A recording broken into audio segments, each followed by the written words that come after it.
All rise for the pledge. Pledge allegiance to the flag of the United States of America and to the republic for which it stands, one nation, under God, indivisible, with liberty and justice for all. I think some people on there are going to be talking about the community gardens. I don't know. Okay, I'll announce that. Okay, I'll say that. Okay. All right. Everyone, welcome to the May 26, 2015 Board of Trustees public session. Mayor Eppley is out of town, so I will be presiding over the meeting this evening, and Bill Hattrick's running a little late, and I know he'll be joining us. So with that, we're going to start with public comment, and we start with people who've signed up. We give 3 minutes to speak. I do want to mention, if some names are on here who want to speak about the community garden, okay, there is also a board presentation following, which give a little more time to speak about that as well. So if you just want a little more than 3 minutes to speak, then you might want to reserve your moment to speak, okay? Until when would that be? After? It's right after public comment, okay? So with that, first person we have signed up for public comment is Susan Stevenson. Come to the podium, state your name. Brian. Good evening, Susan Stevenson, 84 Toilsome Lane. I noticed on tomorrow night's agenda for the ARB that there is a clock tower for having to do with being placed in Agawam Park. And I am having a hard time finding out how it got to the ARB or who green-lighted it to get there. I do have concerns because I think there's plenty going on in Agawam Park as we speak. There's a boardwalk. I wish that the fencing around the boardwalk had been continued on Pond Lane. It seems inconsistent. There are some lights. The design elements seem to be disparate, and they seem to clash. I think someone needs to take control and make it look cohesive. But I do not think, this is, for me, it was a solemn green patch to a war memorial. And I do think you need a playground, but I don't think you need a whole lot more. You've got a ferry, you've got a portable dock, you've got a fountain, you've got a boardwalk, you've got lights. You've got a shed. Where did that come from? And I'd be interested in knowing where that came from and what that is. And I just think that someone needs to. I'm interested in how it has gotten. This issue has gotten to the ARB because it had to get there from somewhere. So I wondered if the board could address that. Okay. And if there could be some, if it would be possible, perhaps, to control some of the design elements. Thank you. Okay, so do you want me to answer, Susan? Sure. I'm not going to talk anymore. I don't know. I don't know. I've said my Touch piece. on it. Okay, I don't know all of the answers to that, but I do know that when the Lions Club came and asked about having a clock, VIS had asked for a clock the year before, and they wanted theirs at the streetscape, right at the street. And theirs was a 4-sided clock. So no matter where you were, whether you're coming down Pond Lane, whether you were coming down Culver Hill, when you were going up Pond Lane, or if you were on Job's Lane, you could see what time it was. So they wanted that. And I was like, oh, okay, but let's see what our Architectural and Historic Review Board has to say about that, because I feel like that's something in our community, like, does that fit in our community? That was my thinking. I personally didn't think so, but I didn't want to be the only one to say no, and so they were going to go before the Architectural and Historic Review Board, and everybody agreed with that. They agreed that it should go there to see whether or not it fits in our community. They dropped it. They decided they didn't want to have it. And then the Lions Club came along and said they wanted a clock. We've had a lot of people ask for those clocks. So I just said, well, if you're interested in doing that, you've got to go before Architectural. If we made VIS go for Architectural and Historic Review Board, we're making you go for Architectural and Historic Review Board, in hopes that they would say, well, maybe it doesn't fit. However, the difference between that one and the VIS application is that VIS was right at the street. Theirs will be over by the boardwalk, kind of tucked around the corner. that the only one that will really see it is somebody walking along the boardwalk or getting off the ferry. And so that was that. As far as the boardwalk is concerned, I think I emailed you, I don't know about the lights, I need to look at the lights. We've been wanting to clean up that area for a very long time. And right now, it doesn't have lawn or anything, and it'll look a lot better when the grass gets planted around it, going right to the boardwalk. But I think it's a huge improvement. I don't know what the lights look like, Susan, though. I do want to see them. I mean, if you, yeah.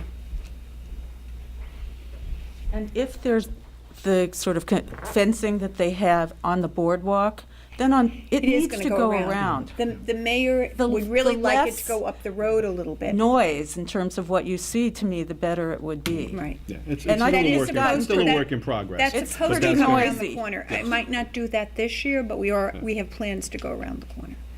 Okay.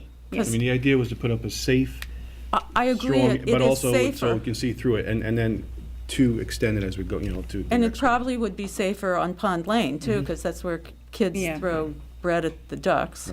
Right. Right. But that's a different fence. And do you know what that shed is?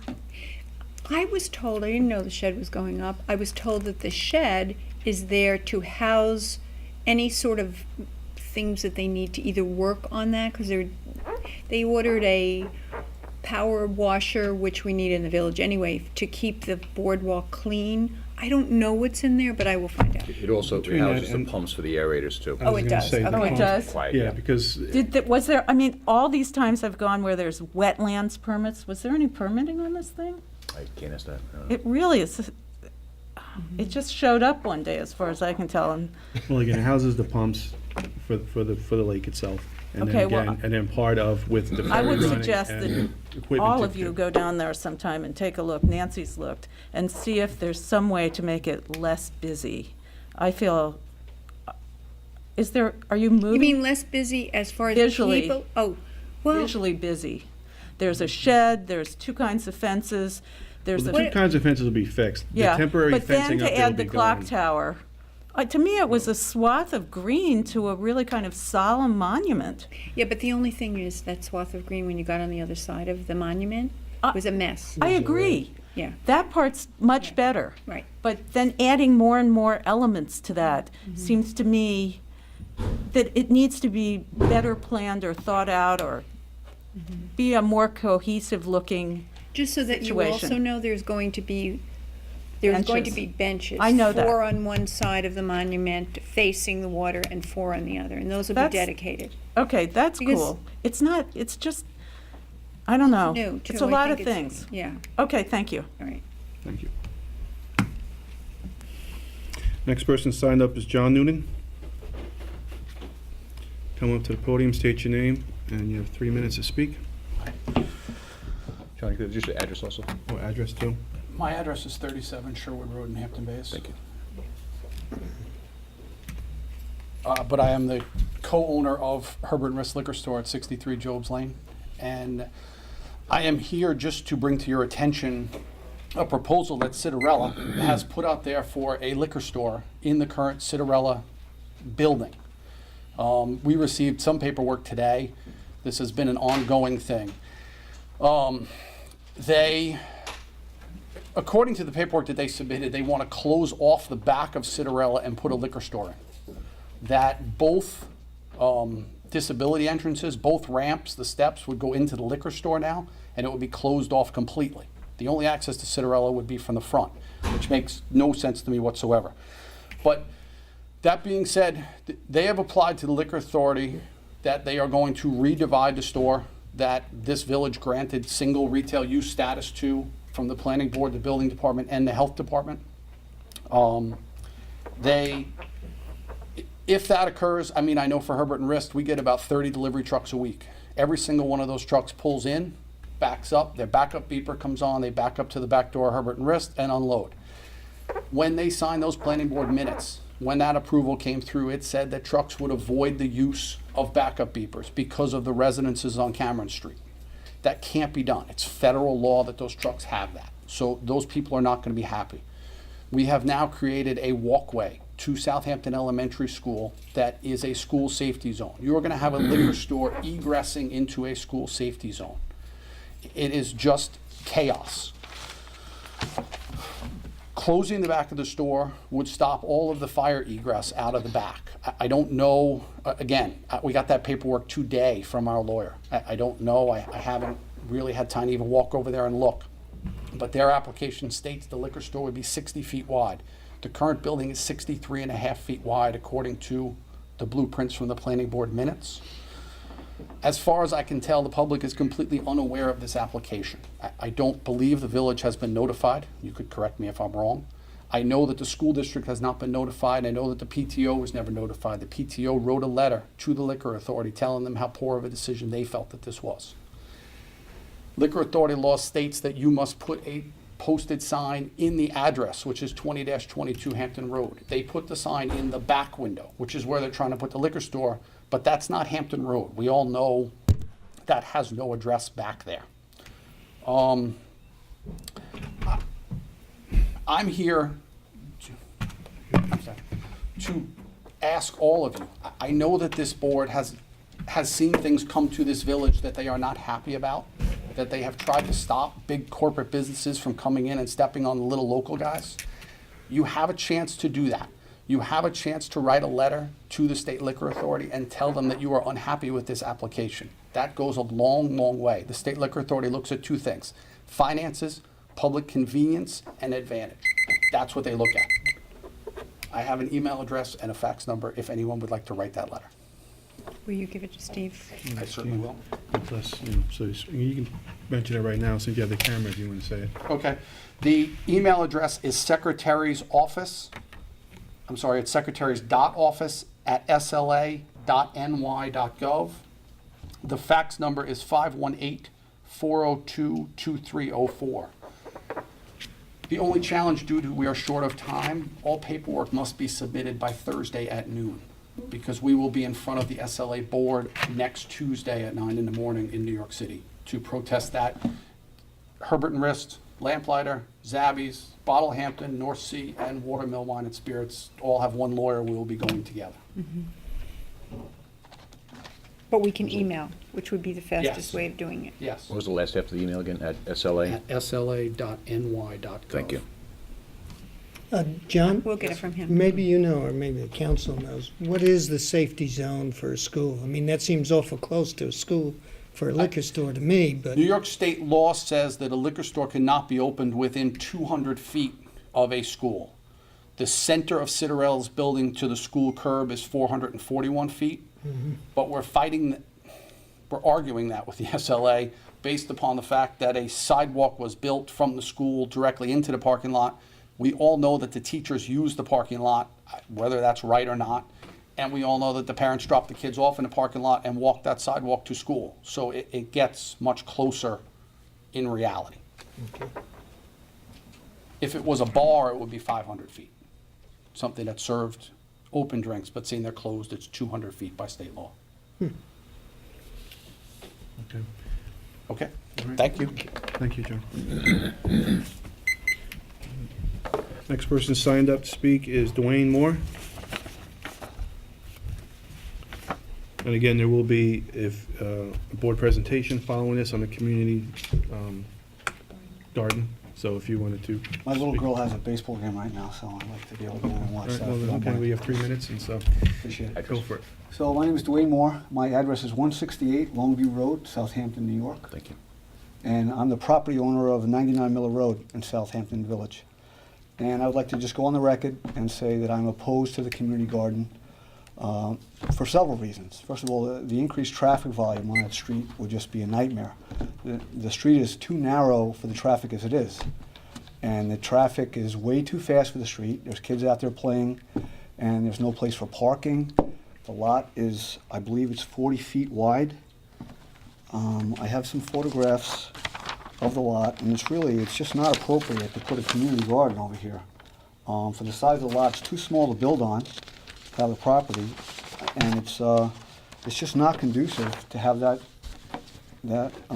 community garden right there. I mean, there's a park right around the corner, or if they wanted to have flowers over there, that would certainly be fine. I wouldn't be opposed to that, being a resident, but, I mean, this is the first I'm hearing about the community garden.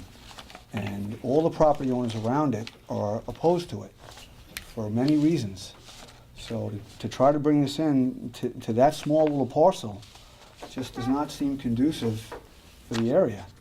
In all fairness, I mean, I'm not, trying to be opposed to something that's really a beautification of the area. I certainly would like to see that. But to have that type of community garden right on that small parcel, which is way too small for any kind of building or anything, is just not appropriate. I know the previous property owner that was there was Gus Franchese, and he had submitted a proposal to the village. So Miss Bertha Ward, who's on one side of it, and myself would have the opportunity to purchase the property, divide it in half, and give us each the opportunity to do that. So I have the original documents which were submitted by all the parties involved from 2005, which I'd like to resubmit, and ask the village to take a look at that, or at least, give myself and Ms. Ward an opportunity to discuss it further, or just take a look at some other options that might be available. So that's really all I have to say. I thank you for your time. And, Thank you. And we'll have the council look at that in conjunction with all the other things that have been looked at over this particular Great. item. Okay, fair enough. A copy can circulate. Have a good night. Thank you. Thank you. Next item is Bruce Bachman.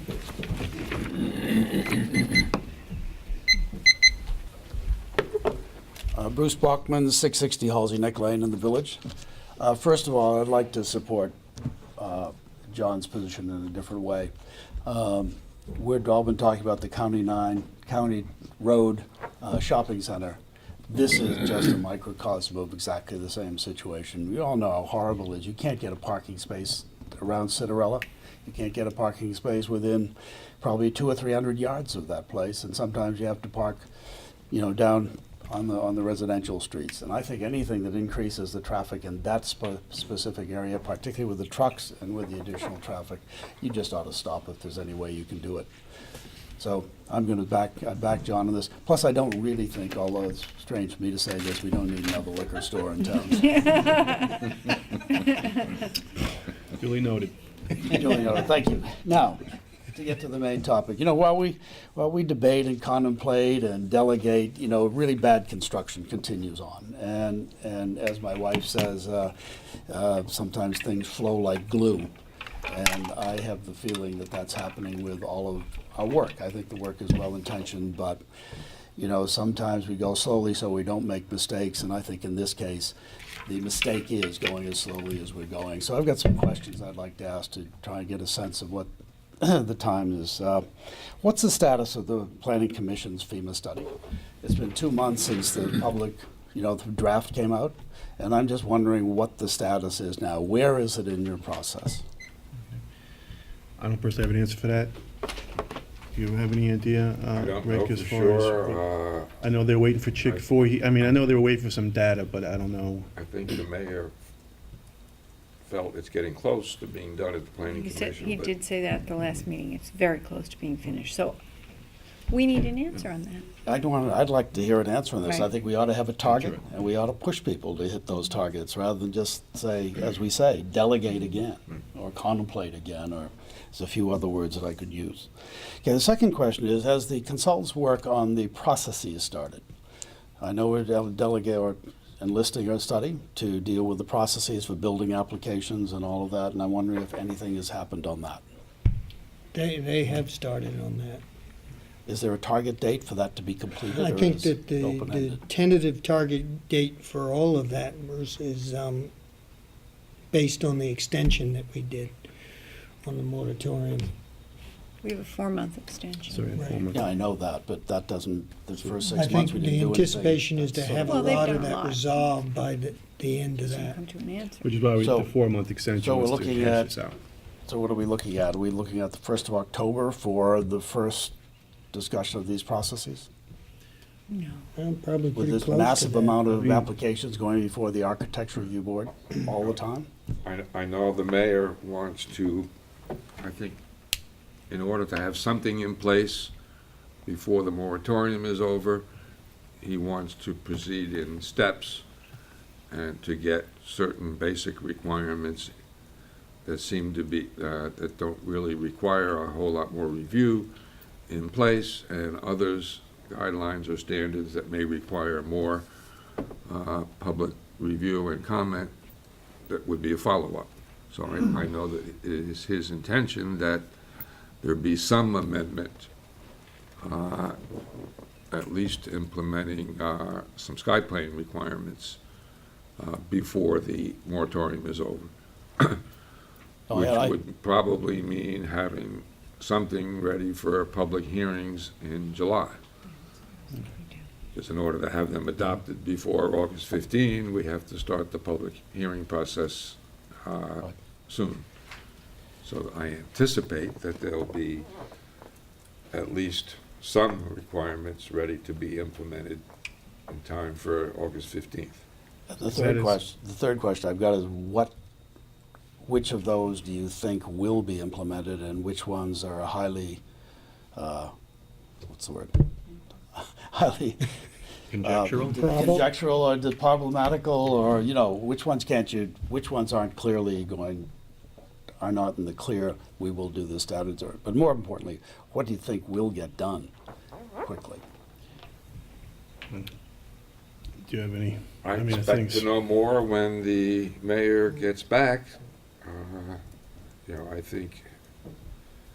I think he will want me to start drafting some stuff by the end of, before the end of June.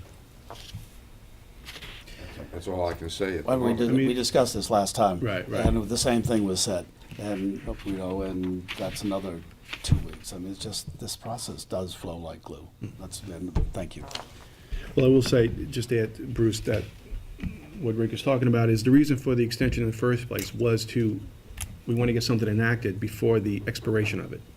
And things weren't ready to be put in place with teeth before the expiration. So that's why it was just a 4-month. So, as you said, the timeline, since that expires, the extension in August, then the goal is to, now which one's specific will be rolled out first or simultaneously, I don't have an answer for you right now, but the goal is to get something in place and heard out to you people for July so it can be in place by August. Now, realistically, you're talking about then go through other stuff, right? Does that push it? Yeah, I know there's difficulties. Right, But to answer your question, is timeline, as Rick said, and Counselor, that is I to can be a get little bit more specific. For example, a skyplane requirement is something that is straightforward. And I expect that there will be a skyplane requirement in place before the moratorium is over.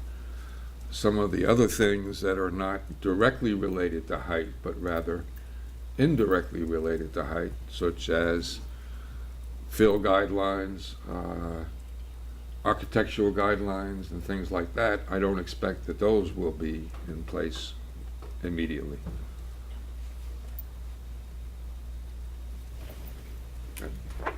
That's all I know at the moment. Every day we'll drive by 40 Meadow Lane Bruce. in this context. How much higher does 40 Meadow Lane have to go before it's reached its design? Is there one more story? 3 so far. Okay. Next person to sign up, Jay Deason. Jay?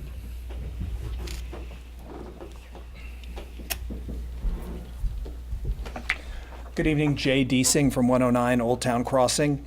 First want to thank the board and also Chief Cummins, because I think the junior police program has really been a success this year. The training was phenomenal. I saw so many issues and problems that were alleviated by the junior policemen helping people back out, letting people know U-turns are not okay, directing pedestrians, and I think it's wonderful. So the training has gone a long way, and I just wanted to praise you and the chief and his staff for the great job that they have done. So really a turnaround, and I think we should all be proud of that.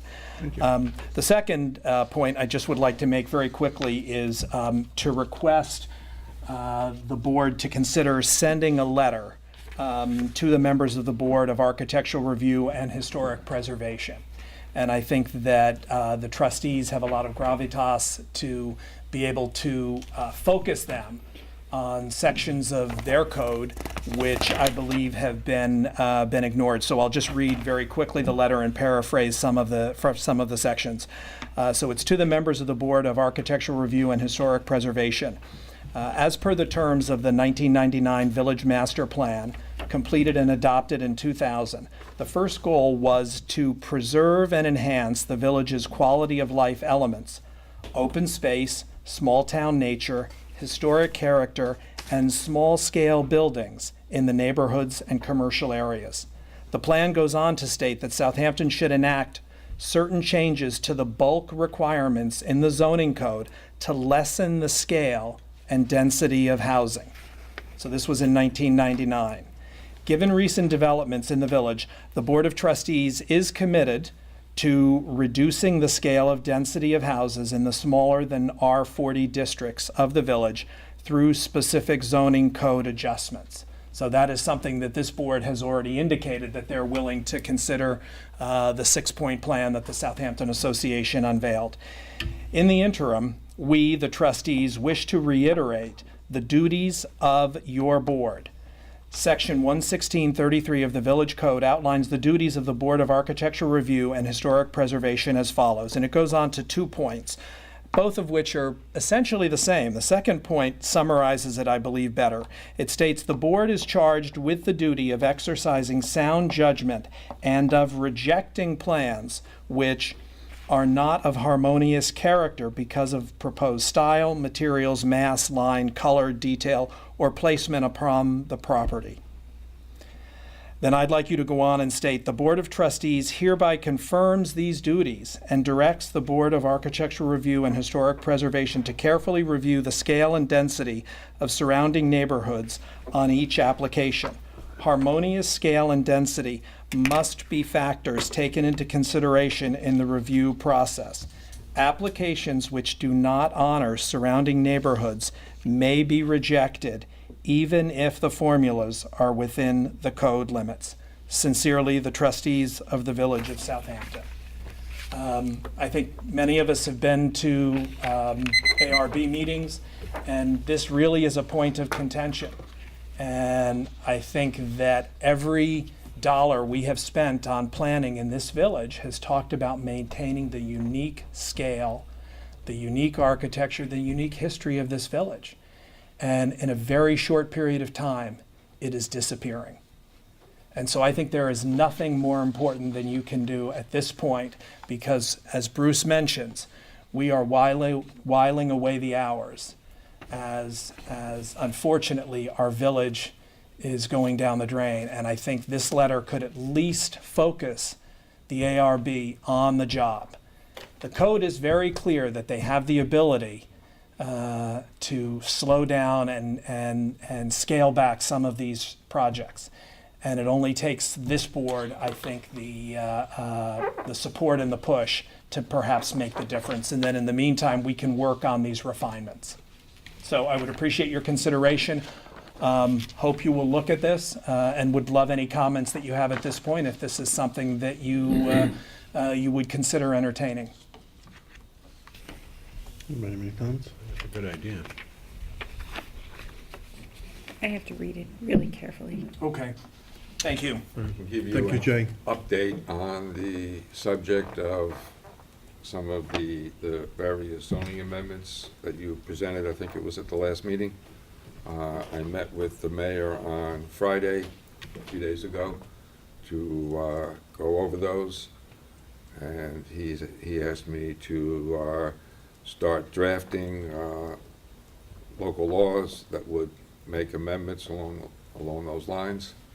And I have begun work on some of those drafts. And it's possible that there'll be some drafts ready for the Board of Trustees to look at by the next meeting. That's what I anticipate. And then the process at that point, if there were certain ones that they uniformly agree on, would that then be posted for the following month at a public hearing? Well, that would be a decision for the board. If they approved it. If they're Yes. comfortable with proposing them without first sending them to the planning commission, the board could schedule a public hearing and send it to the planning commission at the same time.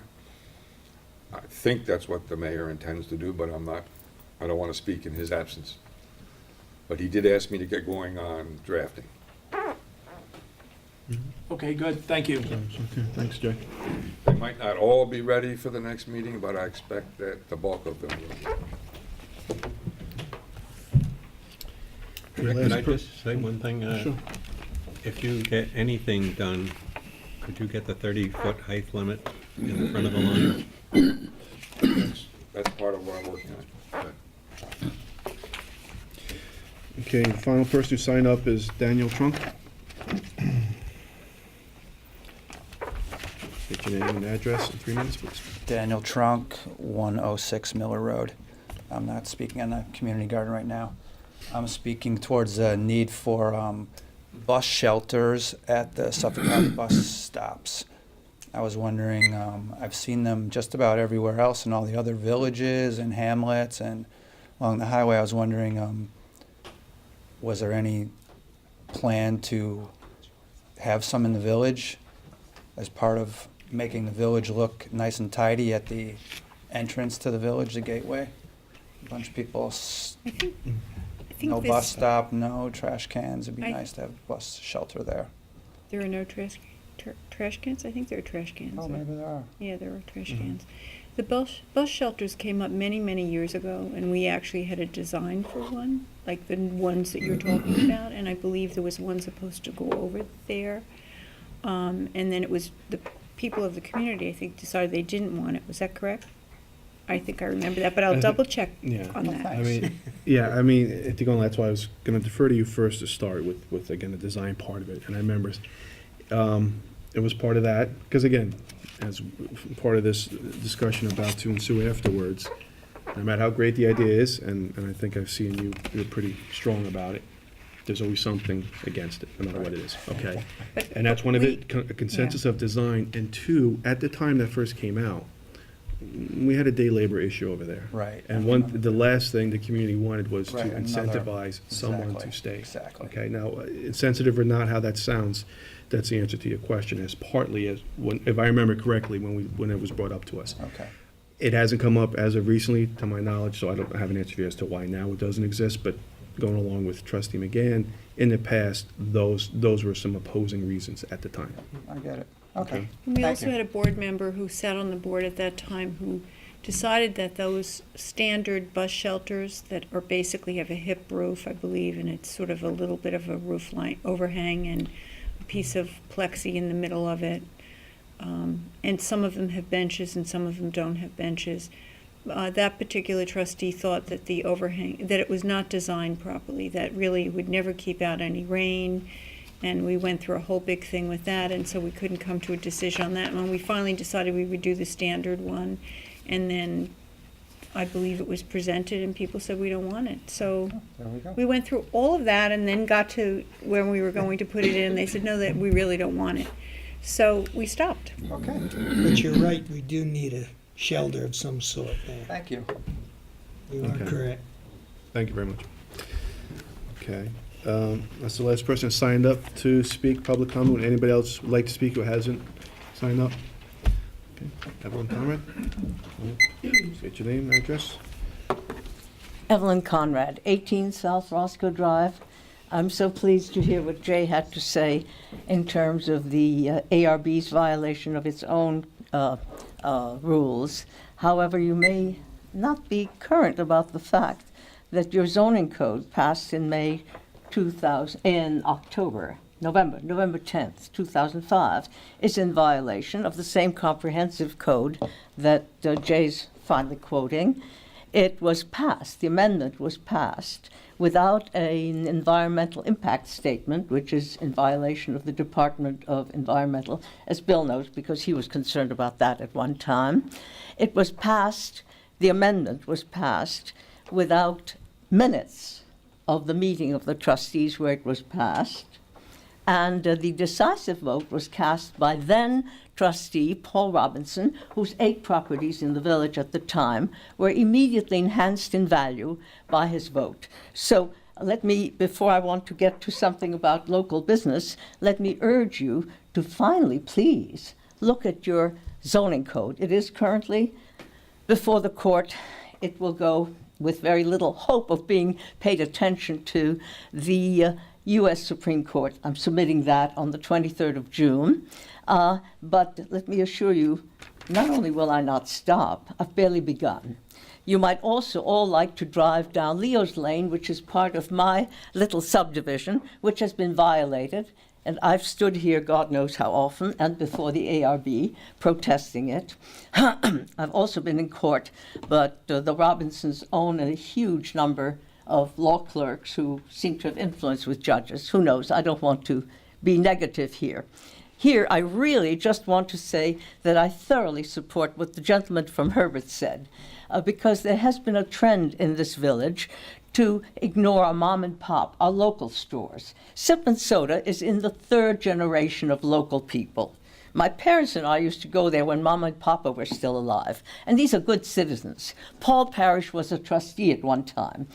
It is absolutely horrendous that Cinderella, naturally, and now Starbucks are taking away business from Blue Duck, a wonderful bakery, fairly local, and certainly Sip and Soda, totally local, and now the possibility of Cinderella opening up a liquor store is, let's put it simply, it's obscene.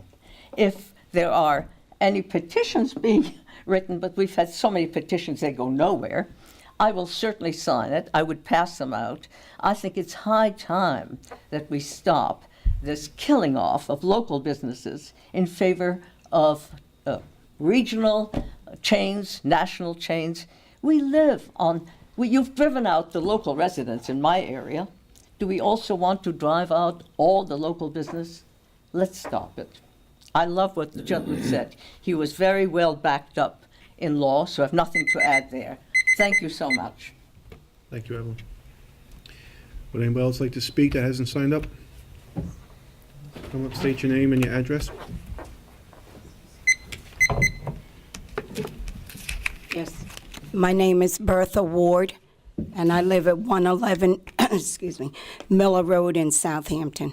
Oh, wait, I think you're on the list. you have a You're list of the on- you're- communications okay. And to you'll the get board. to talk longer. Okay. 3 minutes. And so, yeah.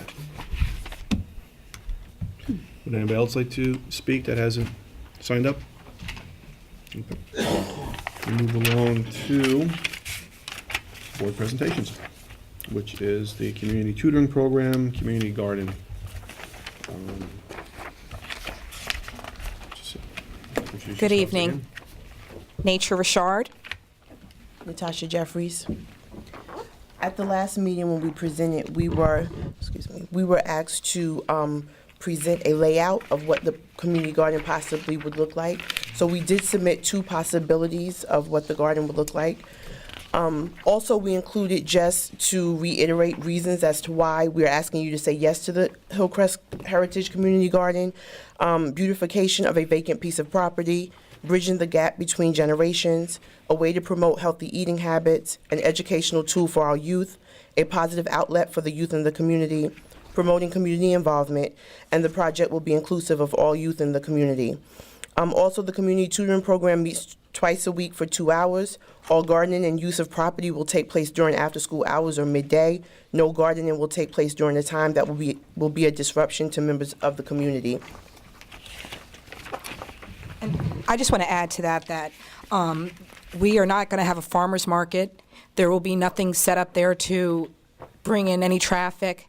The children will be walking from the church over to where the garden is, so we would not be interrupting any flow of any privacy that happens in the community. And also, I just wanted to, I do have a petition here that I'm going to submit. It's Hillcrest Heritage Community Garden. We, the undersigned, are in support of the creation of a community garden in the Hillcrest community at 105 Miller Road. We believe that a community garden will not only be beneficial to our community, but it will serve as an educational and enriching tool for our youth. We support the community tutoring program and the youth of our community with this project, and we ask the Southampton Village Board to join us in support. And we have over 18 signatures here from people in the community, most of which are homeowners and have been in the community for many years. And I believe we already submitted the plans that we have. Also, just to, in continual support of the project, the, what's the name of these again? The raised beds. Raised beds, I want to say them properly, sorry. The raised beds would not disrupt the property at all. They would be removed at the end of the season. And if this is a big concern for the community, we are willing to do it just on a trial basis for 6 months, because the grant that we got from Southampton Town has a limit on it anyways. So I have a question. So, in the garden will be children within your community that will be working on it, or is it the school, the whole school? Within the community. Within the community. So then there would be no increase of traffic for people coming? Not at in and all, out? not at all. I mean, most of the children could walk right over there. Absolutely. When I say it's a hand, Certain hours that you will, they'll be asked to arrive over there at a certain time and you'll work on it, or? yes, our hours are usually between 3 to 6, and we meet on Mondays and Thursdays. And normally what we would do is we would meet at the church and then walk with the kids. The adults would then supervise and walk with the kids over Back. to the property. No driving. I went over there to take a look at it. I'm pretty sure I have the right property because it looked like it was the only empty lot there. But there are some taller bushes and trees on that property. They'll all come out to the left side. Am I wrong on that? I think you might have the wrong property, because I believe the property is pretty clear. Okay. All right, There then I shouldn't be must have the wrong- any trees Is over it on there. Is it on the north side of the road? Is you driving up on the right-hand side? If you're coming up Miller Road, it's on the right-hand Okay, side. well, I probably do have the wrong, I mean, I think I have the right property, but maybe not all of it is part of it, I don't know. Okay, it's fenced in. There's Okay. a fence on both sides and the And does back it go of it. through over to Hillcrest? No, there's a fence. Oh, there is? Yes, Okay, so then it's I think fenced I in on was on the both wrong sides. It's spot. fenced in from the neighbors I'll as have to well. go back over there again. Okay. I just want to ask a couple questions. I wasn't here for last meeting, so forgive me if some things have been asked and answered, okay? Thank you. I see a couple of different versions submitted here. Now, you say the community, is it the Southampton community as a whole, or the Hillcrest community? I mean, what community? We call it a community garden just because it's part of the Hillcrest community, but we started a tutoring program called the Community Tutoring Program, CTP, and we had an opportunity. I work at Southampton High School as a teacher. Natasha works in the school district as well, and we got an email about grants. I said, this sounds great for our tutoring program. It'd be great to do with our kids. It's an educational piece. It's healthy. It's something good for the community. So when we wrote the grant and we were awarded the grant, we felt like this was just a great opportunity for the tutoring program to further the kids' activities in a positive way. Nothing that would bring in kids from the whole school district or anything like that. It would be like a group of 15 kids at most working at a time. And how long have you been meeting already through the program? This would be our third year. We've been doing it for over 2 years. So you've been doing it so far without any, at the church? At the church, yes. Do you currently have any other garden, a community garden or anything else you do for Actor? No, this would be the first activity of this type for the students. Has anyone tested the soil over there? We have not had anyone test the soil. We were kind of waiting. We didn't want to go on the property and do anything to the property without approval. But we do have the Peconic Land Trust who is partnering with us to help us in any way that we need them to help. And also the school lunch program who's also going to work with us to help us in whatever way we need. We have a lot of people willing to help and jump on board. We just needed the okay before stepping on the property or doing anything of that nature. And then we originally came to Mayor Epley regarding the water.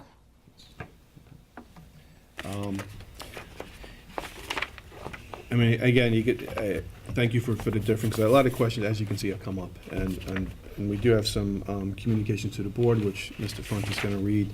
So there's obviously been, like I said earlier, any idea that comes up, as great it is, for whatever reason, as you've just discovered. I nudged her when you said that. I was like, oh, maybe this Yeah, is natural. it's- We didn't think we'd have this. Because I'll admit, I'll file it under who knew, I really, and not to make a judgment from either side, but just, I first glance, I was like, seems pretty.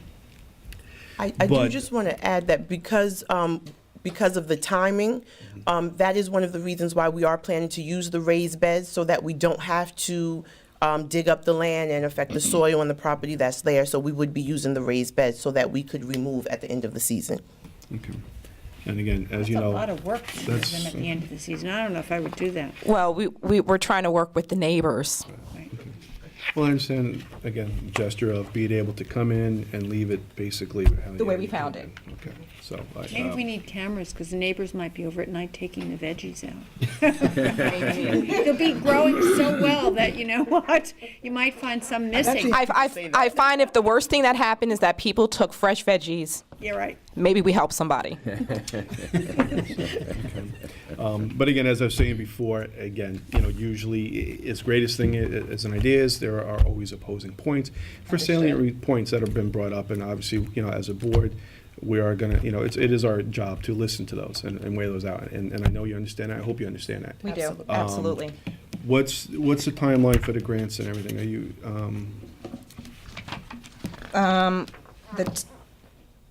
The timeline that we gave them, We have to have all paperwork submitted to them that the project is finished by November. yes. Oh, so you're not planting for this season then? Well, Our original hope was that we were able to start planting we were hoping for May. And then hoping that our plants would be growing, and so that by the fall we'd be able to harvest with the kids. But the timeline, we're falling behind already.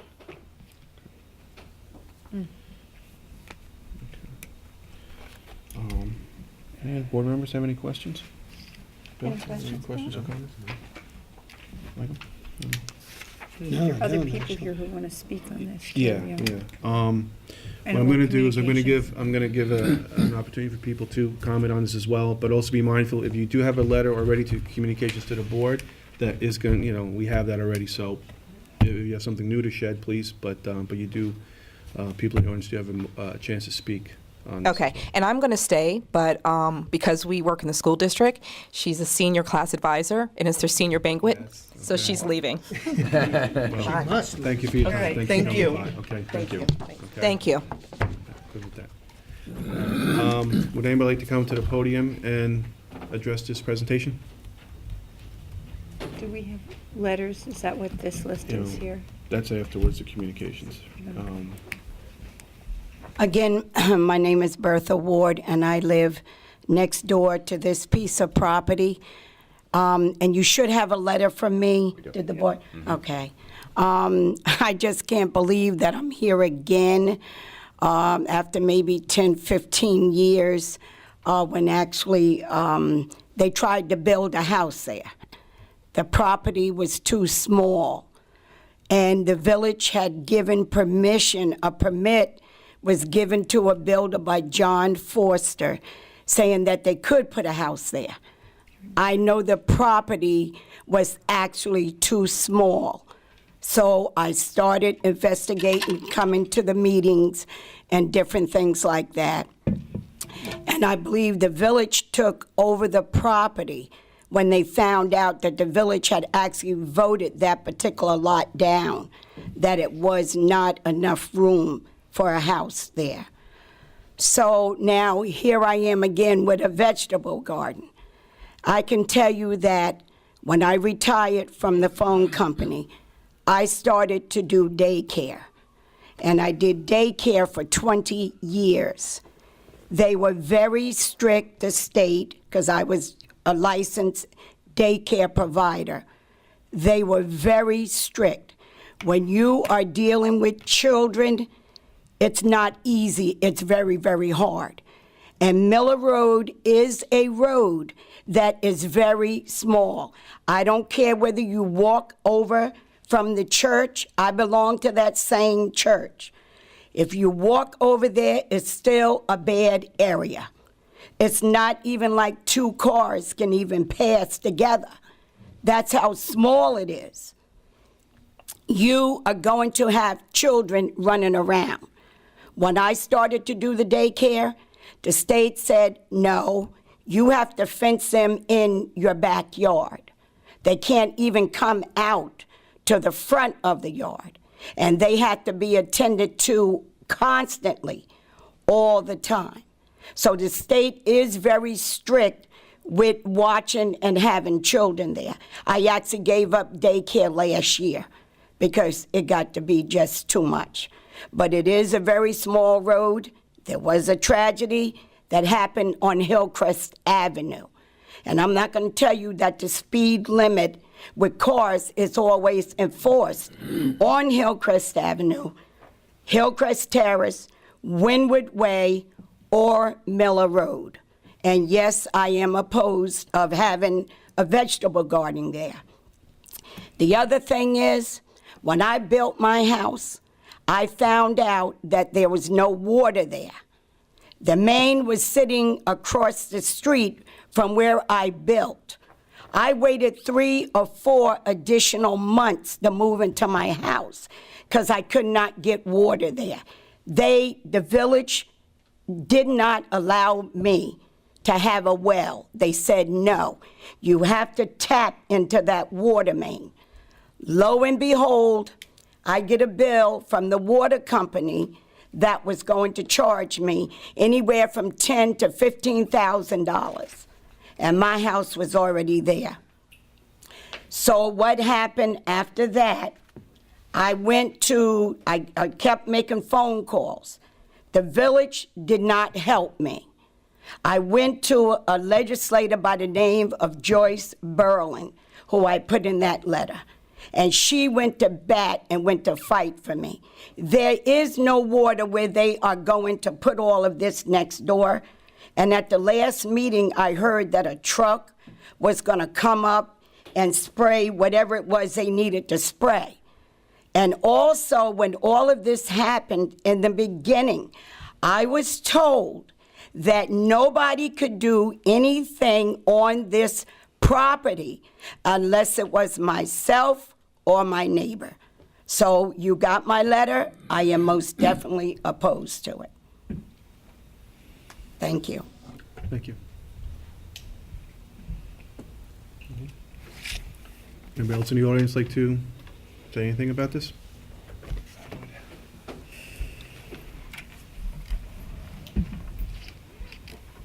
Daniel Trunk, 106 Miller Road. I live directly across the street. In fact, I took measuring tape. It's 80 feet from the center of where the garden would be to my front door. I'm not opposed to community gardens per se. I just think this is not the appropriate spot to invest taxpayer money and grant money on a community garden. I think the village has properties that would be more suitable for a community garden that could be expandable and really turn into something great in the future, whereas this plot is very limited into what you'd be able to do. I question whether Aldrich Lane wouldn't be a really good spot for something like this. I mean, I don't know how many acres are up there, 4, 5 more. A small piece of that would be many times larger than what we're talking about on the 105 plot. I think the town has designs to have organic farmers go in there. Oh, I thought that was a village parcel. No, it was purchased with community preservation. CPF, it's kind of Oh, a really? combined- No, but I mean, something So could that's be worked out in conjunction with that. But that is actually, there was in discussion, as Trustee McGann said, they're looking to do something over there, but that's a tough, that It gets is tough to do actually, because 2 municipalities are involved. Right, that's too bad. And actually, as the crow flies, I believe it is just a few steps further to that than it is to go all the way around the block, down Hillcrest, down to North Sea Road, back up Miller Road to get to the spot what we're talking about. As far as being the property owner across the street, I have to say that the village takes very nice care of that piece of property. It is what you would call open space. It's not a blighted, caved-in place. We contribute to cleaning up as well as the village mows it every once in a while. It's really a nice open space. One thing I am concerned about is having, like Bertha said, it is a very narrow street. The pitch of the road, 105, is probably just at the top of the hill, so there's not a good sight line. People barrel up there. You're right at the top. It's dangerous for the kids who play out there now, actually. One of my big concerns about the garden is the possibility of having outbuildings, porta potties, barrels of water. So let's say you have 15 kids up there for 3 or 4 hours. Nature calls. What happens? Don't they go home?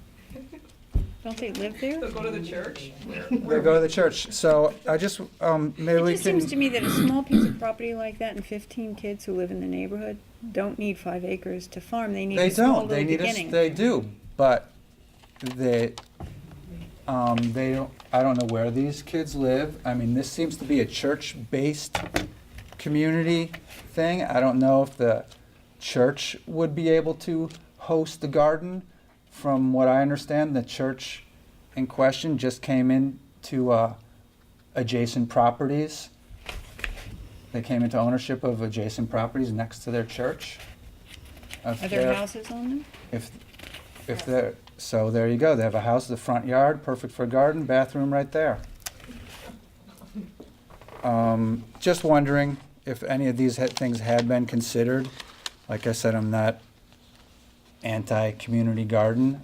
I just don't think this is the place to invest. Also, can I ask a question? Sure. of you? A question that maybe you can answer. How old are the children who are going to be working on this garden?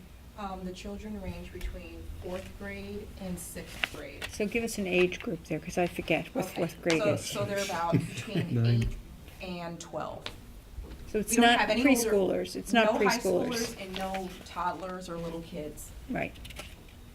When I say 15, that would be like our max. We never even normally have that many kids. It's a small group of kids who all do live in the community and take the bus there. And I think the idea of this is to bring them on the fenced-in property, Yes. give them an assignment to either Absolutely. plant or weed or do what they need to do to learn about gardening, Yes. and then leave.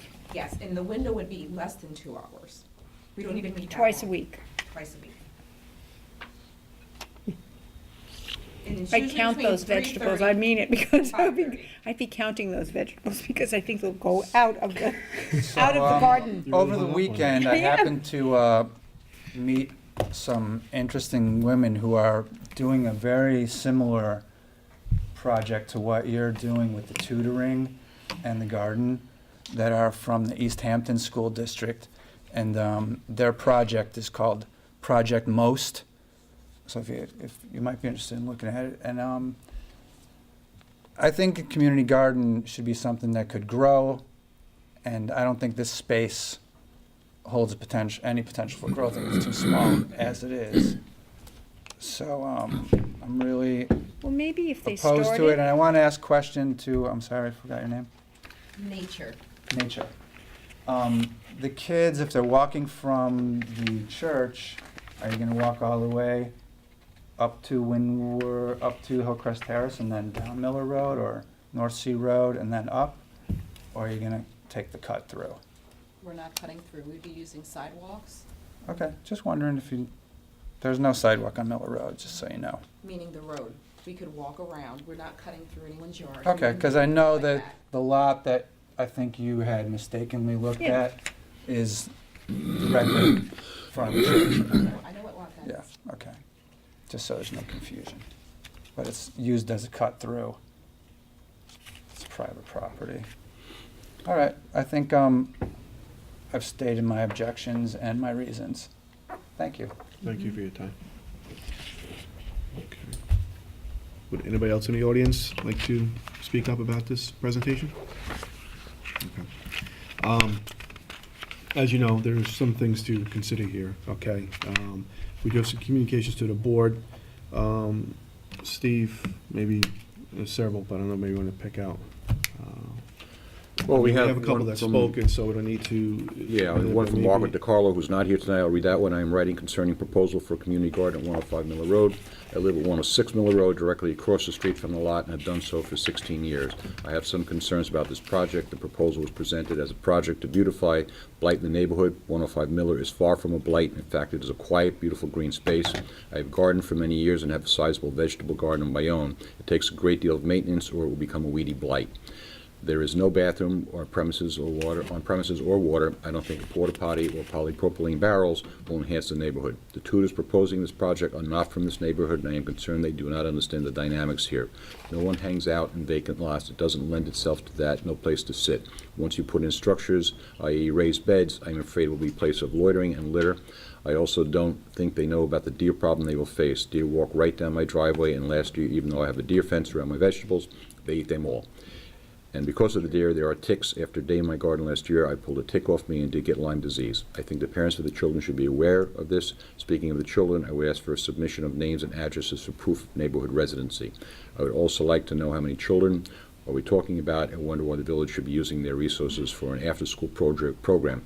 Shouldn't the school be providing space for Learn How to Grow Vegetables project? I was also made aware that there might be provisions attached to the title of this property. I trust this will be checked out and discussed at the next board meeting. I think this is a great idea, but I'm sure 105 Miller is not the appropriate place for this project. I'm more than happy to lend my expertise. Thank you for considering my concerns. Yours truly, Margaret DiCarlo. I think the two people, since they already spoke up and said the same thing, we don't need to. Right, we have Daniel Trunk, we have You Ward. did articulate your same views in the letter, so you'll forgive us, we don't read them. Thank you. Okay, we'll go to the Next one's from Nancy Stephen Smith. I'm a member of King's Chapel Church of God in Christ, which is located in the village of 57 Hillcrest Avenue, Southampton. As a member of King's Chapel, I was excited to hear about the community garden project that the leaders of our after-school tutoring program were planning to do with the children. As a recently retired school teacher for 33 years in the education field, I thought what a wonderful opportunity for the children to experience the joy of planting vegetables and plants and giving back to their community. The community garden would afford the children involved to sharpen their math skills, reading skills, communication skills, problem-solving skills, and organizational skills. They learn to work as a team, and they will be doing something that they can take personal pride in that brings added beauty to their community. The Community Garden Project also begins to plant the seeds in these young community members, the importance of being active community members, and the importance of being community-minded and active. I hope you'll continue to see all the positive outcomes this project brings to Hillcrest Avenue and surrounding area, but most of all, the positive effects it will have on the children that will be involved in the project.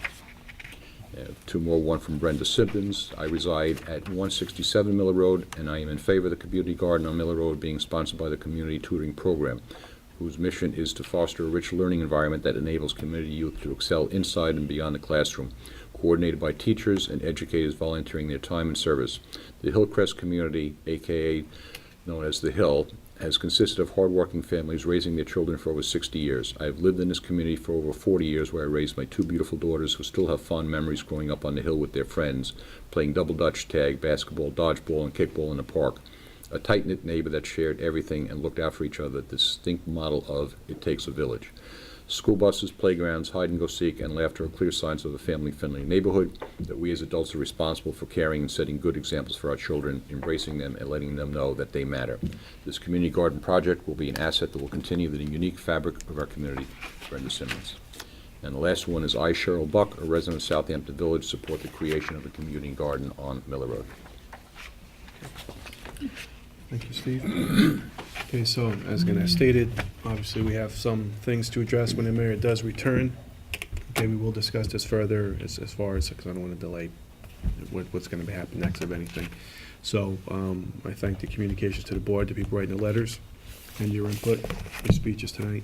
And again, when the mayor returns, as a board, we'll discuss it further as to where we want to proceed with this particular property, and with some other things that were submitted tonight as well. So, and then we'll get back to you. Okay, thank you very much for your time and your presentation. Okay. With that, we'll move into resolutions. Item 1, resolve that the readings of the minutes for the public session of May 14th, 2015 be dispensed with, and those minutes be accepted as filed by the village administrator, and the actions taken at the meeting be and hereby are ratified and approved. Can I have a motion? The motion? Second? Second. All in favor? Resolved that the claims for the warrants dated May 26, 2015, totaling $825,889.23, warrant 14 general fund, and the village payrolls for the period May 1st through May 14th be ordered and approved. Can I have a motion? Okay, motion? Second? Second? Discussion. Page 1, Alley Cat Signs, the Maltese Cross of 470 Hampton Road Firehouse, 3200. Alpine Software Corp. Annual Computer Service for the Ambulance Department, $1,089.90. Cabela's Coolers for the Fire Department, $1,694.59. Page 2, our annual capital reserve transfer of $700,000. CDW Government, the scanner for the Building Inspector's Office, $6,500. Cords Auto Body April towing charges, $1,575. Page 3, Edward Archer, uniform alterations of $7207.50. I'm deducting unpaid alarm fees of $1795 for a net payment of $5412.50. Elliot Gantz, the Agawam Park for the boardwalk plaque, $1,001. Page 4, Firematic Supply, Fire Department supplies, $3,096. James Frackenbach, Senior, Fire Department volunteer medical reimbursement, $1,000. Galls, 2 payments for PD clothing, $1,203, and TCO uniforms, $1,403. Page 5, GenServe PD generator service, $1,125. Glencoe Supply, highway sign supplies, $6,735.84. Randall Herring for the Fire Department medical reimbursement, $1,000. And Ron Hill, ambulance volunteer medical reimbursement, $1,000. Page 6, Donald King, Fire Department volunteer, $1,000 medical reimbursement, as Peter Corwin, also Fire Department reimbursement, $1,000. James Malone on page 7, Fire Department reimbursement, $1,000. Mulvis Equipment, pay label repair parts, $10,000, $6. Moore Medical Corporation, ambulance supplies, $2,113.89. National Grid, bill for April rather, $1,306.74. Page 9, Reno Landscaping, more landscaping work at 25 Job Lane, the eastern entrance, $2,375. Page 10, Revco Electrical Supply, building supplies, $1,114.63. Page 11, Kenneth Rothwell, Fire Department volunteer, $1,000 medical reimbursement. Southampton Town, 3 years worth of the piping plover program we discussed at the last board meeting, $18,000. Sprague Operating Reserve, 3,016 gallons of gasoline, $6,327.87. Page 12, going on to page 13, Verizon April phone bill, $3,860.44. And page 13, Verizon wireless phone bill for April, $1,073.58. And page 14, Verizon Wireless for the ambulance, $3,372.72. Wainscott Sand and Gravel, sand and dumping fees, $3,202.40. And Whitmer Associates Fire Department lights, $2,055.99. Further discussion? All in favor? Aye. Aye. What the $1,000 medical Years ago, we put in a resolution that any of the volunteers for either the ambulance or the fire department, one of their benefits is that we reimburse them anything out of pocket, co-pays, eyeglasses, things of that nature, up to $1,000 per year. Oh. Okay, and that's been in place. That's why it comes out to, because I've never had a medical thing came out with that amount. Well, they accumulate all their receipts. It's an annual thing. So the reason those get discussed is because it's $1,000 or more they hear. There are ones here for 300, 400, 200. And it's all hitting now because the deadline is May 31st. And some people put in for it and some people don't. It seems weird, Yeah, it's the end of the, it's the end of the, I've never. yeah, no, it's the end of the year, as Mr. Funch said, and that's why that number comes up. The mad rush is on. But it is duly noted, as Nancy said, not all of them actually utilize it. No, it just seemed weird that they all had $1,000. Right. I can see You're saying that if they had $5,000, they'd get It's limited reimbursed to for 1,000, that's it. Right. They only get 1,000. Right. Max, That's correct. maximum, correct. That's correct. Item 3, resolved that the Board of Trustees hereby approves the attached schedule of budget transfers to eliminate overages for the period May 15, 2015 through May 26, 2015. Have a motion? Make the motion. Second? Discussion. Item 1, $13,000 into Cooper's Beach equipment from Trustees Special Projects. Item 2, $1,500 into Parks Utilities, $1,500 to Parks Contractual, that should read, out of $3,000 out of debt service principal.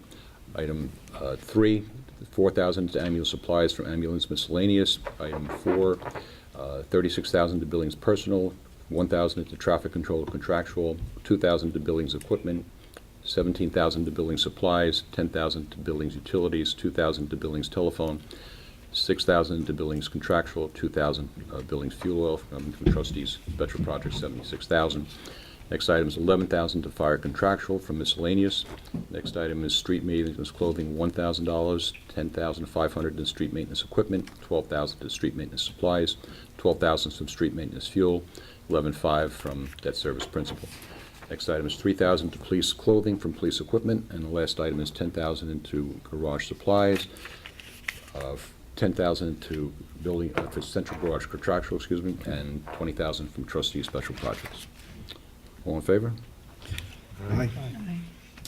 Item 4, whereas the Board of Trustees adopted local law number 1 of 2015, authorizing a property tax levy in excess of the limit established in General Municipal Law, Section 3-C, and whereas the Board of Trustees adopted a budget for the fiscal year commencing June 1st, 2015, that does not require a real property tax levy in excess of the amount otherwise prescribed in General Municipal Law, Section 3-C, so therefore it be resolved that the Board of Trustees hereby repeals local law number 1 of 2015, authorizing a property tax levy in excess of the limit established in General Municipal Law, Section 3-C. Have a motion?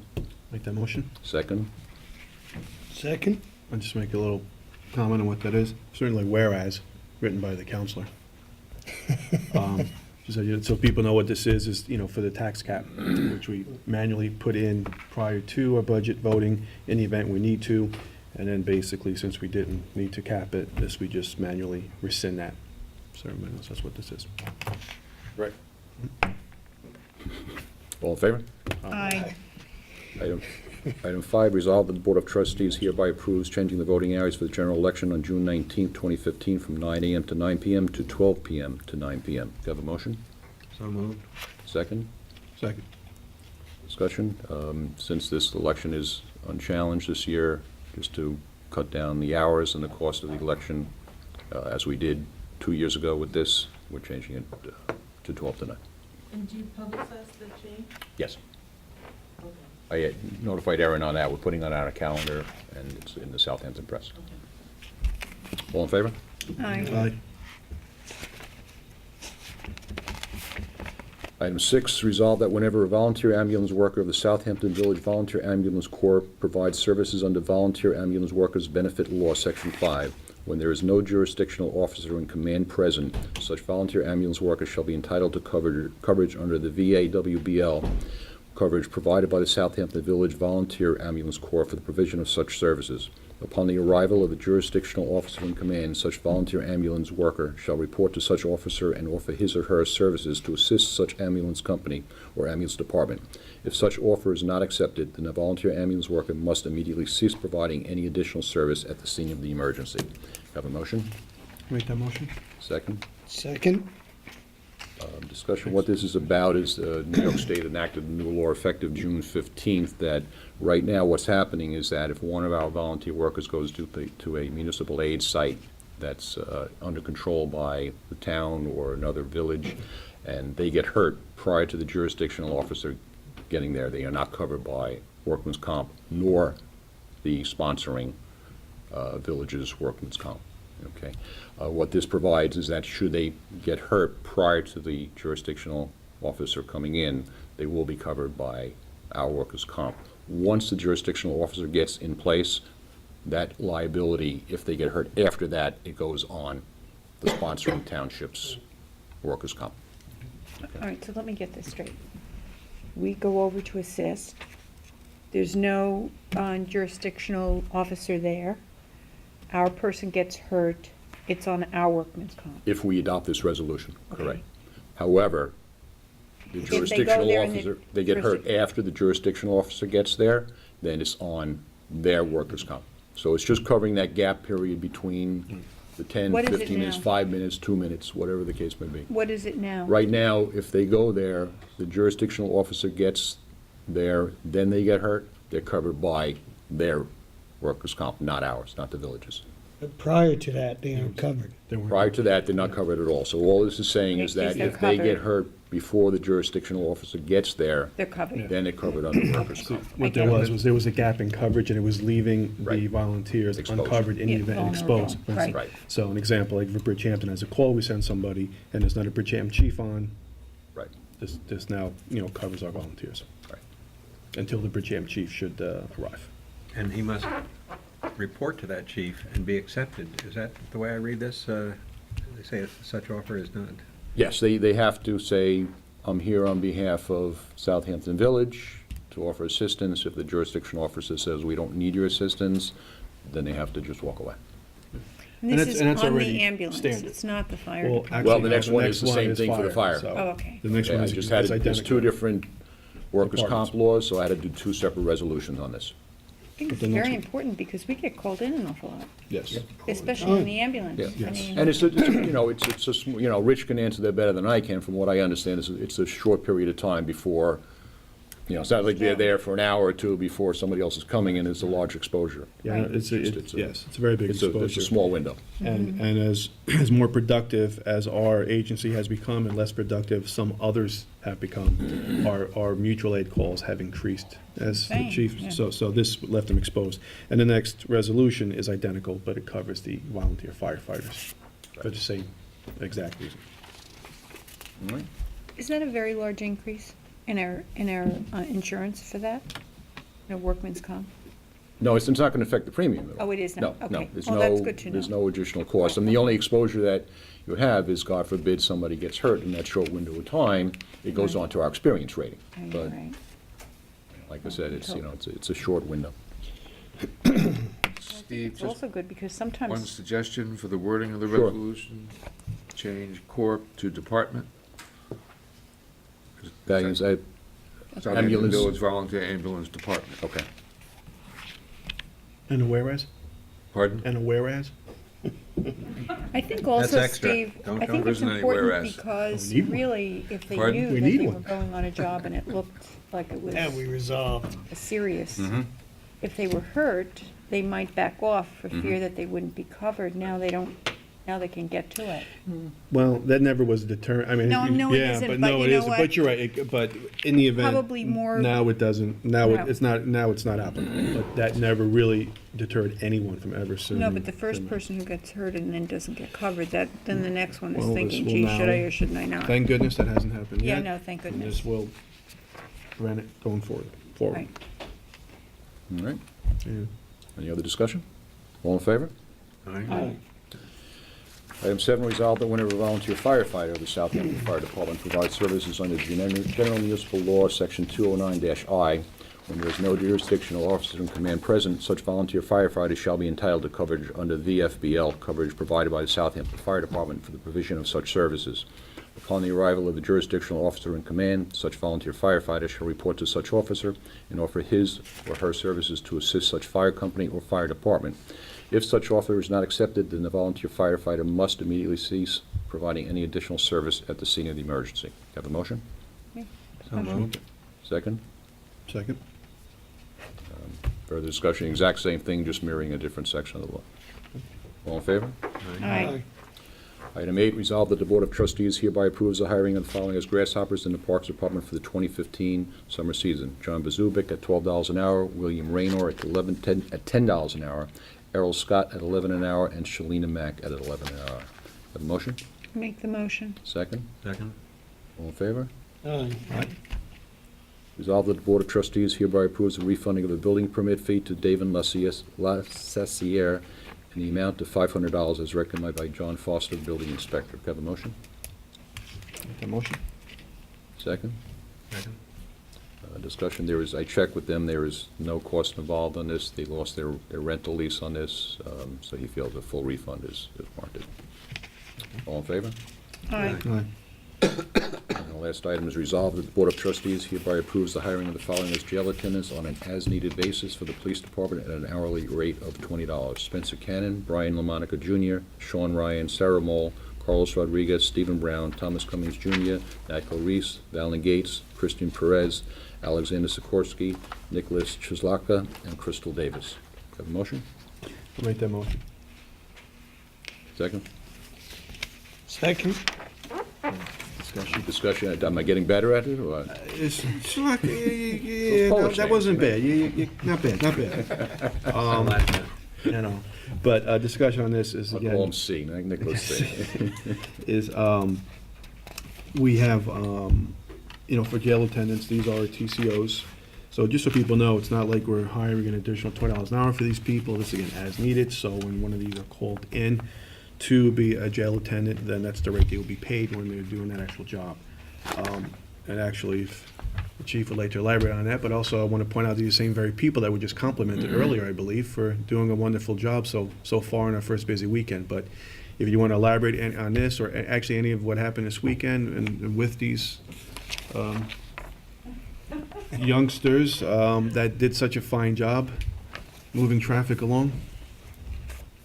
Right now, we only have 12. Right now, we only have half of them, because half of the guys are new, and most of them are still in high school, so they're not hitting the streets yet. The ones we had are experienced, so I think that experience was reflected. Basically, we have a call-in list of adults that generally jail guard for us, but if we have a prisoner in the daytime, take one of these TCOs off the street and have them guard the prisoner so that a police officer doesn't have to do it, and it's obviously more economical.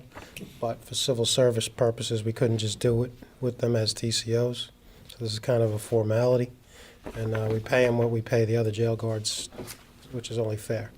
Had a very busy weekend. Actually, Lieutenant Mole and Officer McMahon got injured and are out fighting with a large young man in the cell block who was under the influence of drugs. And after, we have to be unarmed in the cell block by corrections law. And once they got him down there, he attacked Officer McMahon, and we had another officer in there, but of course, Lieutenant Mole happened to be in the building and went to assist, and so they both wound up in the hospital. They're both out, but they're out injured, and besides that, we had D-Week Task Force weekend and just the general stuff that we do on a Memorial Day weekend, so it was a pretty busy weekend. Season has begun. Yeah. I do want to, and I'm glad you point out the incident with the injured police officers, because I've had some feedback already, which job well done, and it was an example of how a prisoner was taken down without exerting any additional force through any type of form of weapon or Actually, Sergeant Wetter, who also, he happened to be on the other side of the partition because he had his weapon. He had to secure his weapon and come through. He went to FBI Defensive Tactics Instructor School probably 20 years ago, and he actually took the young man to the ground without hurting him. And then it was just a case where there was enough officers around where, we could just pretty much press the guy to the ground and, calm him down. And then, after the course of time, he sobered up and was perfectly fine after that. So basically what I'm saying is good restraint on the behalf of our village police officers. They're the ones that got injured, and this person did not. Could have been struck, he could have been tased, he could have been OC applied, and they just basically, young guy, high school student, so treated him with, restraint. Well, again, thank you, and thank you to the officers who were injured. These are all seasonal police officers on this list? Traffic control officers. Traffic control? They don't get paid twice, do they? No, 20 they- for being inside, something for being outside? No, $16 when they're in the street and 20 when they're jail guards, but they go from one to the other. They don't get $36 an hour. Good question. Thank you, Chief. Any other discussion on the resolution? All in favor? Hi. Discussion items, item 1, 1280 Meadow Lane. Do you want to elaborate? At the last meeting, you asked, after the hearing was closed, you asked me to prepare a written decision granting the exemption. You have that in your books. It's similar to other decisions that we've done. If you want to proceed, it would be a motion to adopt the written decision and to annex the written decision to the minutes of this meeting.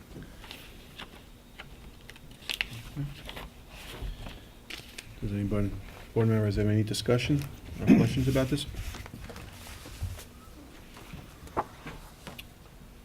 I wonder if we should consider that we don't have a full board.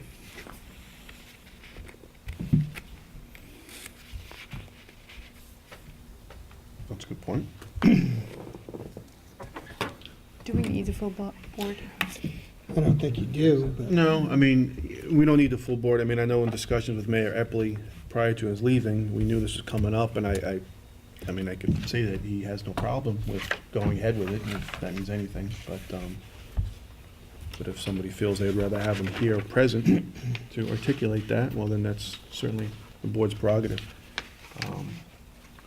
But I do know this is something that's come up, and I emailed the written decision to everybody. correct, That was before he left, and he did correct, send a reply yes. that he was in favor of it. And right, I'm sorry, in addition to that as well, in addition to my personal conversation with him.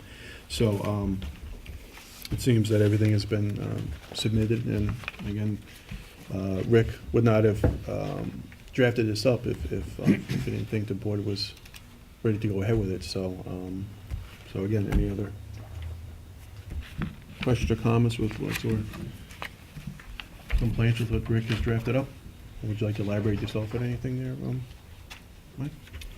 No, I was just tossing that out. Anyone else? I'm fine with it.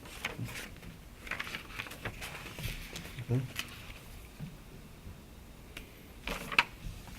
Been good? We're good. Yeah? Okay. Fire. Okay. Well then, need a roll call? Yep, just a motion. Okay, well, then I'll make the motion to accept the written decision drafted up by our village attorney here on the matter of the application of 12 Meadow Lane LLC to the Board of Trustees of the Village of Southampton, dated for today, May 26, 2015. Second? Second. All in favor? Aye. Aye. Do you want to do a roll call vote on that, though? I don't know, you'd have to, right? On that? Don't have to. You don't have to? Okay. Item 2, village trees. Nancy, I don't know if you wanted to wait for Mark on this. I know you, No, I actually emailed Mark today. He said we should discuss it. okay. Okay, it's come to the Board of Trustees' attention that several mature trees have been cut down in front of new building projects throughout the village. It's alarming. We were told that the building department had asked for the input of a tree expert to go over to the job sites. In almost all of the cases, the tree experts said that the trees they could take them down because they weren't that healthy, and so on and so forth. There are people within these neighborhoods who claim that the trees were healthy. If you go over and look at the stumps are not hollow. They Very look healthy, some Yeah, they look stumps. very healthy. The stumps look very healthy. To the point where we are extremely upset over it. And I had a conversation with the mayor. I mean, one of the things that we do have going for us is that we have beautiful tree-lined streets that are mature trees. It's important to our community. People love it. When we lose a tree, whether it's in a storm or whether it's old age, whether it's, hollow, whether it's diseased, we all feel very bad about that, and then it gets replaced at some time with a smaller tree, which of course is going to take 20 years or more to grow up. So it seems to be a little bit of an epidemic because it's happening on too many job sites. So we decided that Mark wrote a letter, Mayor Epley wrote a letter to the building department saying that there will be no trees will be allowed to be cut down in the village right-of-way without the Village Board of Trustees approval. So now the building department does not have jurisdiction over that anymore, the Board of Trustees does. I gave it a lot of thought. I keep thinking about it, and one of the things that I think, and I wrote this to Mark today, I think if somebody looks at their survey, and I don't know if it's somebody who's just new to the area or who has purchased a property, if they look at their survey shows the width of the property, the length of the property, and the street. It does not show the village right-of-way. So I think that some people are under the assumption that those street trees are theirs. And so we have to, in a way, educate them that they're not, that most streets, and it varies. There's a village right-of-way, some village right-of-way is 5 feet, some of it's wider, like First Neck Lane has a very wide village right-of-way. Very often people's hedges are on the village right-of-way, there are trees on the village right-of-way. But I think we have to educate the public and let them know that there is a village right-of-way and the street trees are, belong to the village and they have no right to touch them. Nancy, yes. I think most of these contractors know what a I know the village right-of-way contractors is. do, except if they're not, And there were 2 trees taken down on Prospect Street right, by the contractor. right. So I think that a lot of the tree removal that's been brought to our attention was blatantly done Mhm. and is out of line. Right, I agree. In a case like that, do they want the trees replaced? Well, I believe that the ordinance inspector spoke to the people I know on Prospect Street, and they, said, oh, we didn't know that was village tree, both of them, and we'll replace them, but, you cut down 2 very healthy trees. Mm-hmm. Yeah. There's one on Hill Street that's very obvious, and I was wondering who was going to There's more- replace that and at whose expense. Well, there's several on Hill Street. On one project, I think there's 3 on that particular project. It's all over the place. It's So- all over. It's on Halsey Street. It's all on over. Elm Street. It's Old Town Crossing. And Hill I'm Street. not understanding it. I don't understand, to have a beautiful tree in front of your house would enhance it, but I don't know if these contractors think it's gonna block the view of their house. I have no idea what they're thinking. So, I don't know. So anyway, it now has to come before this board, and, we'll take it from there. And, there are some severely diseased trees. We had one up on Hill Street, and we had marked it. If you notice, the ones that are really, really bad, they have X's on them. And when we finally get around to taking them down, we do take them down, but those are severely, diseased trees. There was one that was up on Hill Street, I think it was on Hill Street, and the man saw the X on it, and he asked us if we could hold out in taking it down, because he was having a huge family reunion there, and we said, sure, we would absolutely do that. So there are people who recognize the fact, and there are trees that are in bad shape, but I don't believe any of these that were taken down were. And that's a tragedy as far as I'm concerned, and we really have to nip it in the bud and not allow it to continue. So we've talked. I think the fine on the books now is $1,000 if they remove it. Is that correct, Steve? You and I went over this. And I wanted to make that a lot more money. $1,000 is nothing. $10,000 is nothing to these people who are building a house. But maybe $50,000 or $75,000, they might think twice. Seriously.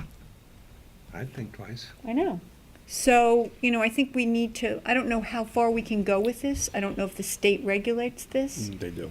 Well, if you pass this proposal, they can't do it without getting our permission, right? Oh, it's already on the books. It's already, a memo was passed by the mayor, A so. tree can't be removed without written the- permission from the superintendent of yeah. public works. And then coming to So us. if they removed it without Gary's permission, somebody, That's where the fine comes in. then that's a violation of the code. Mhm. And they could be prosecuted and fined. And/or jail But time. if the fine is $1,000, it'll be like, Yeah, that's oops, nothing. I didn't know. Right. And so they get a $1,000 fine. It's not enough. It's not a deterrent. You're right. But again, to answer your question, is state that regulates I that don't where you know, can because go. I mentioned this to the mayor, and he said, we're gonna fine, we talked about the one on Prospect. He said, we're gonna fine them. And I said, yeah, but big deal, it's $1,000. He said, no, we can fine them more than that. So I don't know, can we? Well, I know in Father's other areas when we discussed stuff. Under our code, the fine limit is $1,000. Okay, but can we raise that? That's my question. And how do we go about raising it? Well, it's possible to, you gotta keep in mind that $1,000 is the standard that we use throughout our code. And I don't know that you need to think about whether you want to get into piecemeal changing the fine limits. Then you're going to have everybody asking that you increase the fine for everything. Well, I need a list of what gets a $1,000 fine. Everything. But can't you just specify You know, trees? we have a standard limit throughout our code that says that the fine is $1,000. I don't think it's I enough. think we might have increased that for, I'm just going by vague recollection, we might have increased that where somebody demolishes a historic building without getting approval from the ARB. So I think there's at least one instance in the code where Yeah. we've increased it. And we also did jail time on that. Well, all of them All are of them have subject to jail time. And that's really where the teeth comes in, is, okay, $1,000 is But- nothing, but if you start actually slapping them in the jail cell, That's a question of whether a judge will actually exercise the power to put you in jail. that's Well, it. so there you go. It all depends if the judge, so they don't go to jail. They Correct. go But before a even the judge amount and of, then, the amount of the fine is up to the discretion of the judge. Yeah.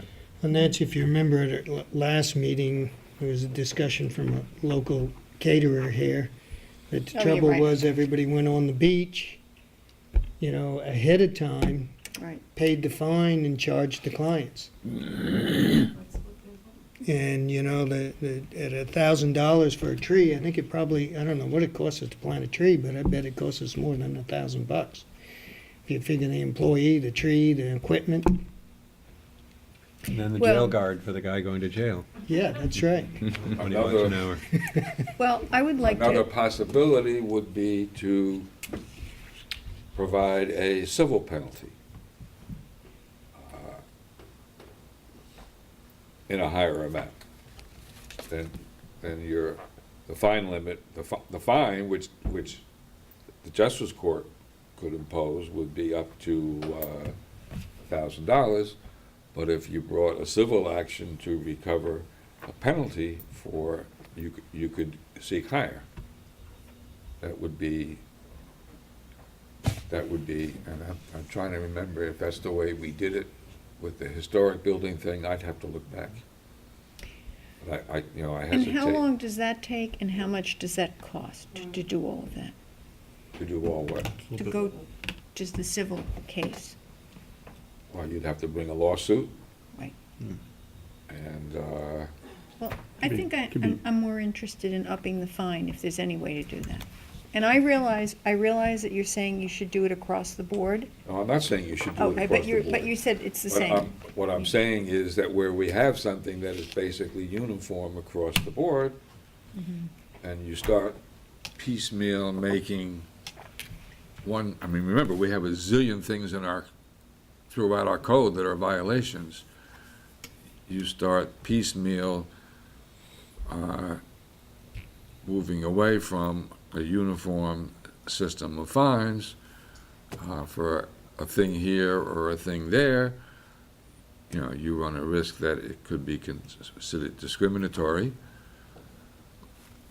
Why are you singling out this type of violation? You also run the risk that, is the judge going to impose a larger fine? Just because the code gives, it's the discretion of the judge is always in play. Just because the law could be amended to allow the judge to impose a higher fine doesn't mean that the court would impose a higher fine. Well, I think just the thought that there could be a higher fine may be a deterrent. And not only that, but I'm looking at this as epidemic at the moment because too many of our large trees have come down. So we have to figure out a way to stop it. And if a large fine, if they think that they could get a large fine, they may not consider doing it.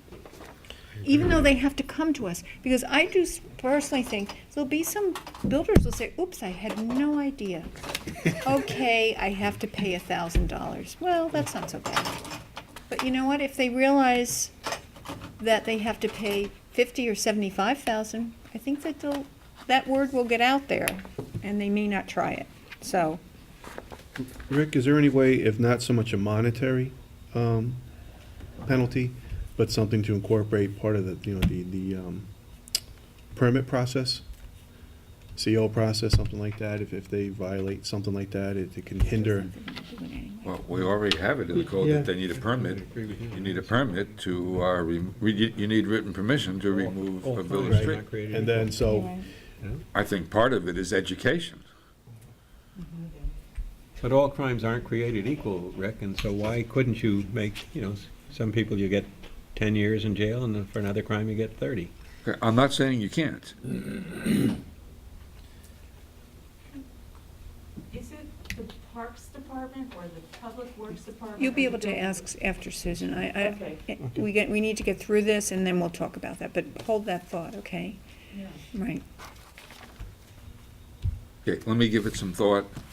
Let me refresh my recollection on how we did it in the way of,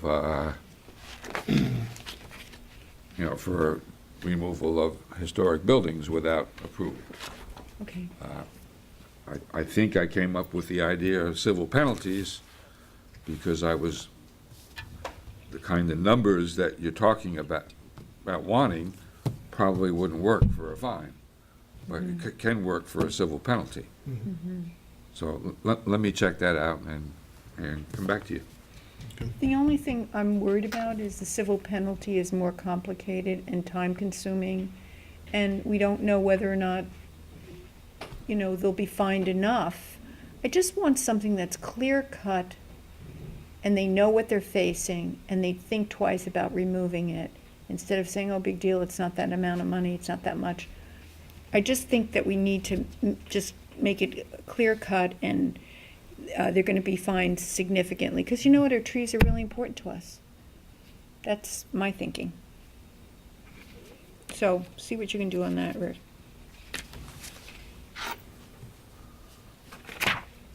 Did you want to say something that Nancy said you could say? Up now. I didn't say, it's just that normally we go through all the discussion items and then people come up. Well, I was pretty interested in this topic, and so Nancy said that the building department would have to, now has to approve? Originally, the way it was set up when you went for your building permit, No, but it's always been, you need the written permission from, the building. no. No, it's Gary Superintendent of Gillespie. Public Yeah. Works. Oh, okay. Gary So Gillespie. I It think gave you one need more to step where it clarify comes to who's the- been greenlighting any of this, I if it's believe been it was happening. Gary, and I believe it was Larry. Me too. And those are the ones that have been approved. Obviously, the ones that haven't been approved slip through. Now, what they're saying here is it's one more layer Right, I'm just of- saying, if you ask the building inspector and the other two people really have the power, we're not getting anywhere. Okay, thanks. Thank you. I'm not going to be long. Make it quick. Thanks, Bruce. If there's a criminal, if there's a criminal penalty right now in the books, who can instigate that action? It's not for trees, it's for removing historic buildings. Is that correct, Rick? Sorry, what is the What are you question? talking about? The actual fine, $1,000 fine? There's a $1,000 fine, and I thought you said, Rick, that there was also a criminal action, or is that just with regard to historic districts? Whoever removed the village tree without getting permission from the superintendent of public works could be prosecuted in the village court and fined up to $1,000. And who can, and fine. But It's there's no usually- second step of this No, criminal no. thing. All the penalties, all the penalties in our codes are either $1,000 and/or 14 days in jail. Okay? 15 days. Or 15. $1,000 max fine, 15 days in jail. And that's generally across the board. Again, that's at the judge's discretion whether or not the judge will actually Or impose both. My it. question is, who can bring that action, or if I decided $1,000 was not adequate, you just ruined my neighborhood, which I know a friend of mine feels he has been, can he do anything to see to it that the other, To go homeowner against homeowner, you mean? no, just homeowner, the other thing, 15 days in jail, we don't like the $1,000, isn't effective, the 15 days in jail sure would be. I know it's a legal question, but I'm assuming That's if you, why I'm that's assuming the- if, if Well, I would believe it would if you be show an up at the ordinance trial. inspector who would be.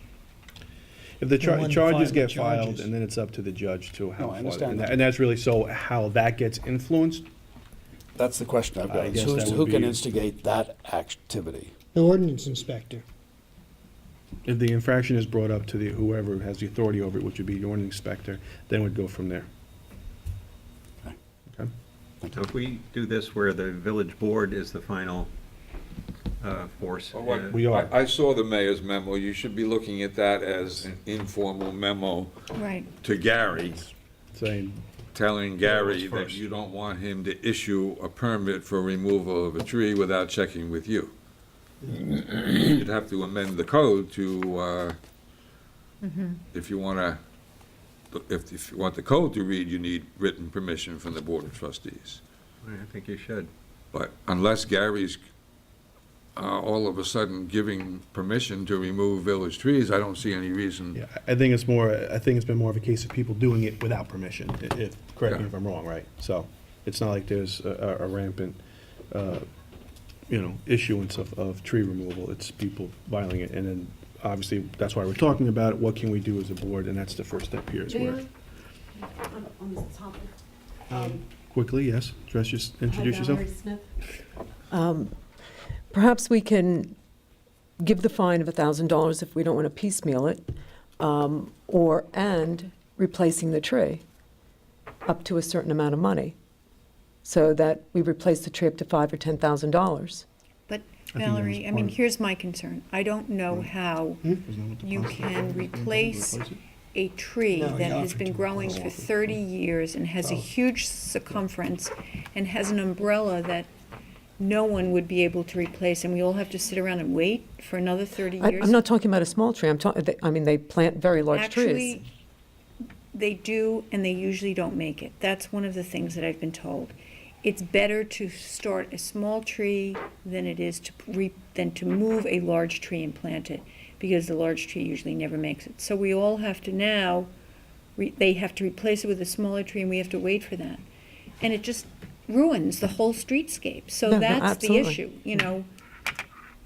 And that's what I'm concerned about. And you know what? Why wouldn't they care about that? That's the part that just blows me away, that they don't think twice about that. And I want them to.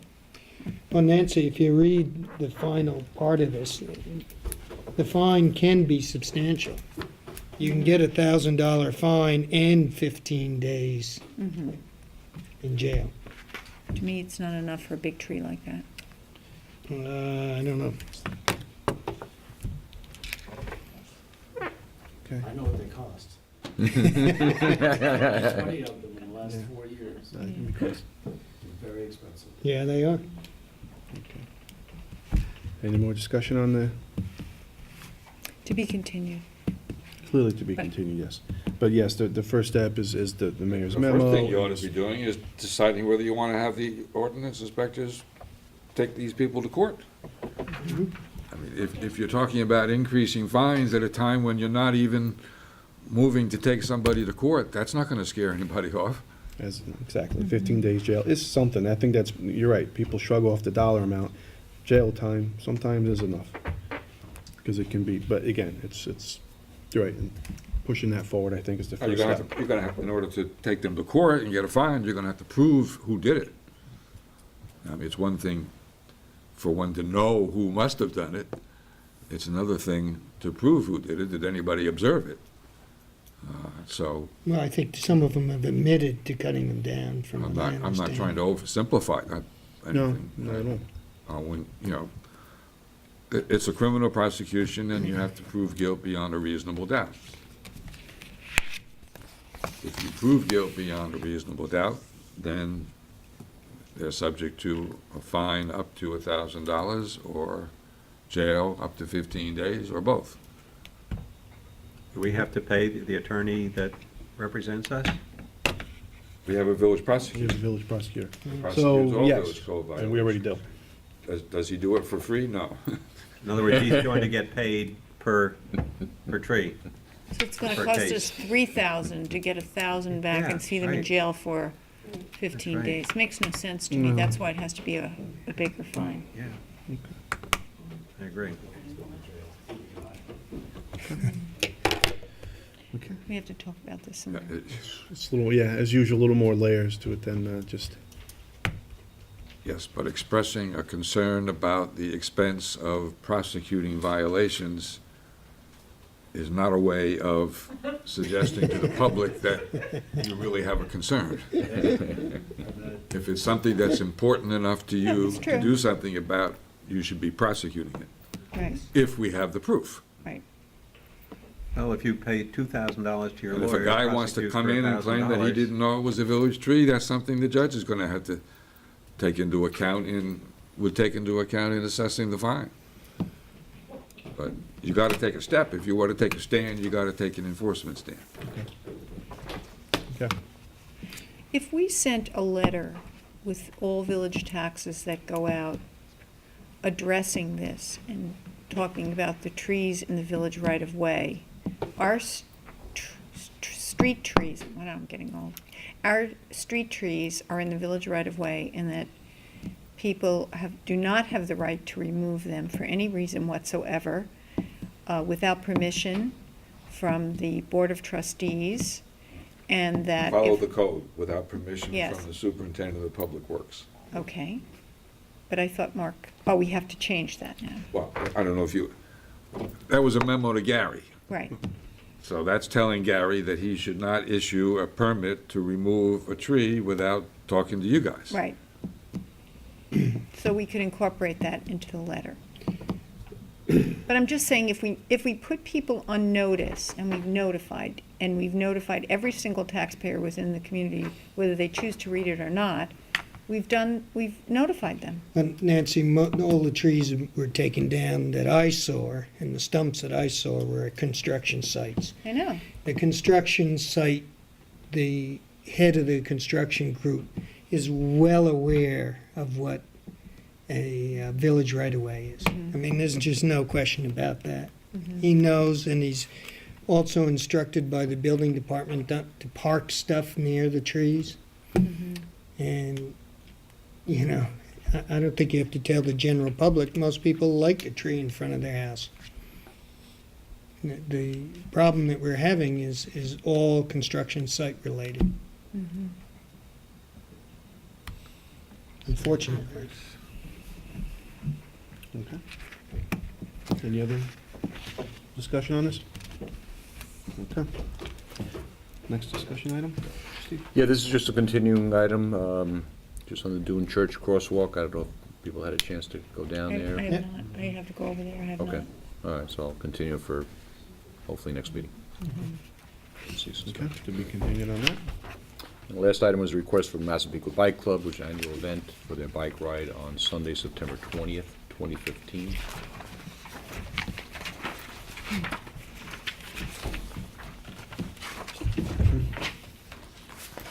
Let's see. You've done this before, right? Yep. There's one of our regulars that come in and. Annual event. Annual event. They asking for any support or anything? Is this the one that we had the last one, at last meeting, or is this a different No, one? this is Okay. a different one. No. They're not asking No for any village support, so this is really one of the passing through on our streets, which they're entitled to do. Check the route out to get handled over again. Mhm. Is there any issue with the, Unless it's further down. with their route? Mercy. What are you on? 5 Mile Ride? Yes. Number 3.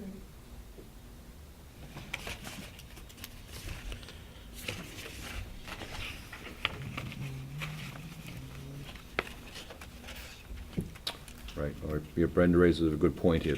Since we changed the parking on Hampton Road, we do have 7/10 of a mile All right. on that. You know, we changed it last year. Where did and that came up with one of the, where did I don't know, we this- were this out is, to last year? I'm not sure if this is going in the parking area, though. This is No, this it's is to David Leland. White's to Leland. Yeah. I think we're Yeah. okay. Yeah. Yeah. Yeah, that's not in the parking area. No, it's not even near it, so I think it's Okay. okay. We're Because I okay. think that's what happened. I think they used to use Hampton, and we already Right. had done the restriping, and they rerouted because of that. Yeah, no, it's fine. Good? Okay. All right, so I'll make a motion to approve the application for the Massapequa Bike Club's event, ride-through on Sunday, September 20th, 2015. Second? Second? All in favor? Aye. I'm thinking about it. You know, Ann Enstein told me the other day, remember at our last meeting, we turned down some application that was for a massive number of bicyclists, and they were giving us like 24 or 48 hours notice and so on. And she said, gee, we had, I don't know if there was already one that weekend, or if somebody just went ahead and did it, but she said her bathrooms really get murdered when, it's just something we should bear in mind, that it's... I guess they're not stopping for gas either. Yeah, no, they aren't. Get that chain oil. I mean, that's a good point, right? Anyhow, it's no fun for them. I'll vote yes. Well, I mean, that would be something for her to, a policy to institute for her business. But, like it's been noted many times from our law enforcement, using the streets in and of itself, they're passing through. The discussion has been as long as it's staggered, which they've done, and that's really where we come into play. We're not providing any services, meaning law enforcement, traffic control, or anything. But that's a good point that maybe, when applicants come in, maybe that should be discussed, mentioned, the generosity of some of these people using for pit stops. That organization might want to consider how they handle that. Or notify everybody that, this is like any restaurant puts a sign out in the middle of summer, Right. Restrooms for patrons That's their only. policy. So maybe, something to look into that. I'm a little confused about this because we have different parts of this. We have the 25-mile ride, and we have the 50-mile ride, which is... It's different starting points. We start different points. Okay, They come- because we talked about the village, there's also, on the 50-mile, we're coming in via Moses, the coming across McGee to Moses, across the railroad tracks, going down Pelham and Moses Lane to Hill Street to Halsey Neck, to Meadow Lane, to Dune Road, to Old Town Road, to Wickapog, and then Narrow. Yeah. So we're approving another area in the village that it also will have them, not just what we just talked about, which was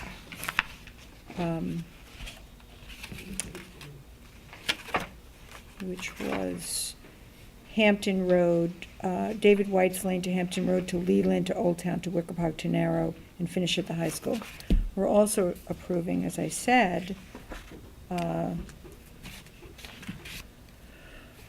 me find it again here. That's the 100-mile one, and that is, What's the 50-mile ride that's going to Halsey, well, Meadow both of them, Lane, the Dune? 50 and the 100-mile are both coming down Moses, Pelham, Hill Street, Halsey Neck, Meadow Lane, Dune Road, Old Town Road, Wickapog, and Narrow, which get a lot of traffic during the summertime, because they're all beach roads. Do you see what I'm talking about? Mm-hmm. So if you go to page, the very last page is the 100-plus mile ride, and number 7 addresses, again, the North McGee, Sabonic, Moses, Pelham, Hill, Halsey Neck. And then on the 50-mile, is it 50 or is it 70? I think it's 50. You're really into the Meadow Lane, Gin Lane, Dune Road, Old Town, Wickapog, Narrow. Remember, this is in September 20th. September, It's yeah. September. Oh, yeah, September, that's Yeah. true, So, forgot about that. Thinking in the middle of the summer. I mean, Traffic. yeah, I mean, the issue, everybody, obviously, with the When is last one. September, when is our September Fest? Following weekend. Oh, the following weekend, okay. So it does conflict, but I think people with the bike, especially when they came in last time, I think that Trustee Hatcher was alluding to. The issue there, from what I understand, was that they're filing, the timeliness of how they filed at the last minute. They didn't notify the people, and that was the issue there. I mean, here, this is an outing that does it at a time that doesn't conflict, and they give us obviously ample opportunity to go. And of course, lastly, use of the road you're allowed to do. But good points, but yeah, on September 20th, I think. Who was riding last weekend if there were a lot of bike groups out here? Did they There come was anyway? actually two. The problem with that we had with that one is that, you know, they had 1,500 riders, and that's what everybody was upset about, plus it was 48 hours. It wasn't totally their fault, it was just the way the meetings fell, but at the time, you know, the No, application but came what we're saying in. is we had a lot of bike groups out here anyway. Right, but when I spoke to him, he had 1,500 already in the queue, and he said he couldn't stop it, but, you know, the positive So they side came is. anyway. Well, they had different starting points too, so it wasn't, you know, I said, you guys just gotta Solid space group. you guys out. You know, you can't come in with a solid group, and since it was similar to this, where you have different start times and different starting locations, because there's different distances that, based on the ride that they had signed up for, they're not coming in mass. Yeah, it's not 1,500 bicyclists coming down the road in one shot. Correct.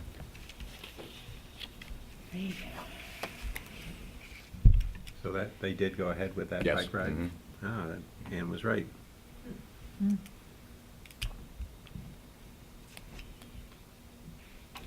not happy about that, that they went ahead Well, with that. Brendan and I Well, have notes for next Yes, season. so, and again, how you attack this is then next time, because we've done that before, where we've had somebody who came in here with the assumption they were gonna get approved for something they'd done, and Correct. they had done something to overstay their welcome. Right. We actually denied their, especially they were using village resources, so Well, it has we been didn't done. approve this one and they came anyway. What's gonna tell you if we deny it next year that they won't come? That guy back there. He's back there. I mean, the only reason that happened is, again, there were conversations with Steve, and again, so they just did not just arrive, from what I understand. They did actually have some conversations, and apologized, and we're gonna try to work, and again, from what I understand, it ended up working out outside of. Yeah, we've had inside. that other one where we had to change the route, and they did change the route, you know, but this is just, you know, 48 hours on a Thursday night, it came in for a Saturday morning, you know, less Yeah, than it was the 48 hours, timing it's of it. just, you know, Yeah. so it was just poor timing. You know. And again, it's just the way the calendar fell, but, you know, it's, like I said, we have notes for next year that, But it ended up working out all right, thankfully for all the people and the residents. yeah, I mean, the frustrating thing about it, from my point of view, was that when I spoke to, you know, I sent Chief Cummings an email, and then I spoke to Lieutenant Mole, and, you know, his comment to me is this guy already, we had conversations back in February. So if the conversation started that early, why isn't your application coming in sooner? But it's well noted for next year. It's well noted for when they apply next year. Brenda knows it's flagged. Right. So we go from there. I think there's more and more of these all the time. I mean, how much is enough? You know Well, what I mean? we went through this conversation last summer too, with all the events that, you know, everybody loves going into the village. And it's, you know, Keep them on the highway so they can go to, there's no traffic problems on the highway, right?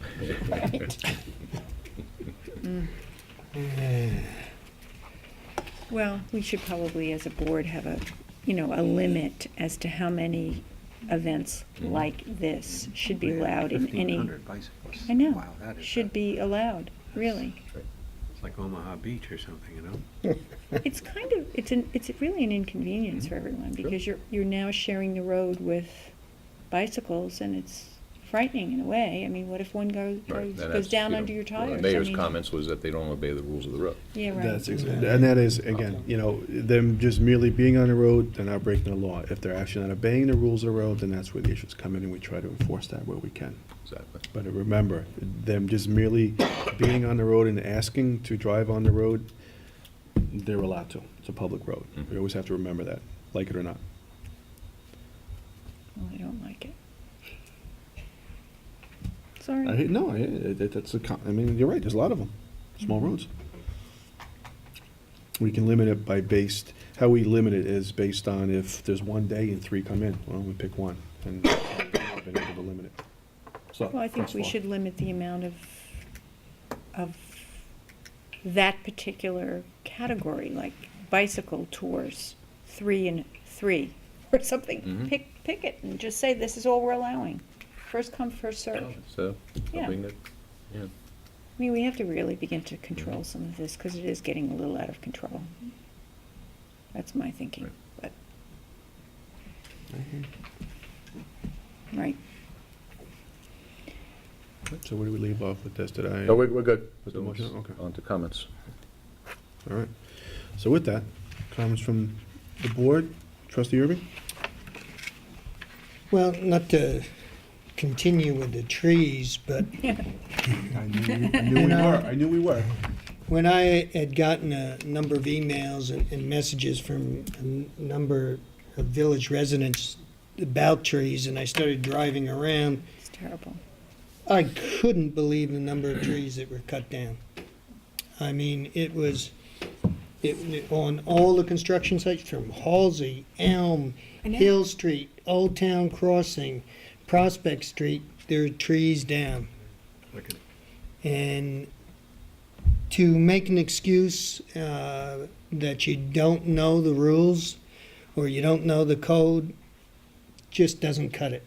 It's, if they're in the construction business, you very well should know where your boundaries are and where the village right-of-way is. And Nancy, I'm right behind you 100% that those who violated those laws, who did not get permission, whether they got permission incorrectly or from the wrong authority, should be, despite whatever the cost is, prosecuted to the full extent of the law. Because it takes a long time to grow a tree. And, sure, I realize that there's a lot of trees that do have canker and root problems and stuff, and they need to be taken down. But the trees I saw, those roots were all clean. The stumps were clean. There was no indication of any problem, and it's upsetting when a rule is violated because, it's $1,000 fine. I'm building $1 million house. What's $1,000? I know, Who that's the my hell point. builds $1 million house? Oh, yeah, I'm sorry. That's the garage and the pool house. You're probably right. But I think we should prosecute anybody who's in violation of that to the full extent of the law. And that means, penalty and jail time. Because trees are pretty important. That's No, I my agree. thought. There's just no debate on it.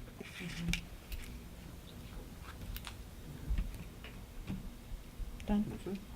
Trustee Well, McGann? obviously, I agree with you, Michael.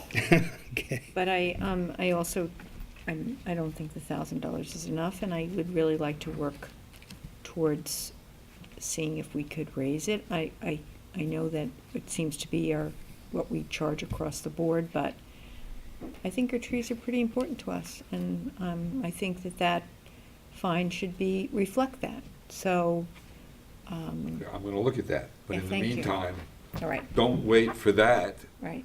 to prosecute the violations that we Yeah, have. you're 100% right. Because the new law is not going to apply to those violations anyhow. Yeah. Right. We should prosecute whatever is in violation at this point. Right. I'll get a list from Gary of what he has given approval, and I'll circulate it, and if you know something different, let me know. And how did he give approval on that? Did he I call in don't John know. Cole? Because I'd really like to He know had that. mentioned that some of the trees were sickly, and he did call in John Cole, but again, I can't quote the locations, but I'll get a list from him. And I sometimes wonder that, all these builders drive around and see what other builders are building. And I'm wondering if they saw other builders cutting down trees and they kind of thought, gee, look at all those trees came down. I'd really like to do that as well. And that's when it all begins. And I don't know whether or not every single one of these got an approval. Do you know if they have? No, they didn't. They didn't. They did not. Okay. So we need to continue with that. okay.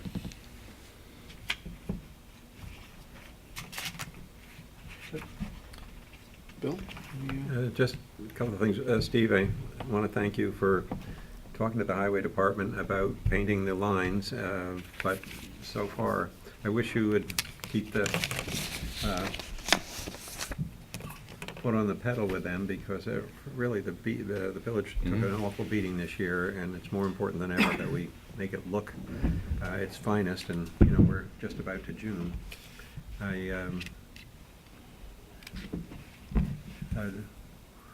I think the ideas of sitting down with the Architectural Review Board review their performance is something I would be greatly in favor of. I frankly am not pleased with some of the things that they've been doing in their interpretations of our rules, and at least we ought to be on the same page. So I would love to sit down with them and go over it. And beyond that, Rick, I wish you Godspeed in preparing the proposed zoning changes, and Have already begun working. yep, and if there's going to be anything resembling the delays that have accompanied the moratorium I'm going to- issue, I'd love you to single out a couple of things, and we'll take them piecemeal if need be. But that 30-foot height limit, that's the superstar there, and that's it. Okay.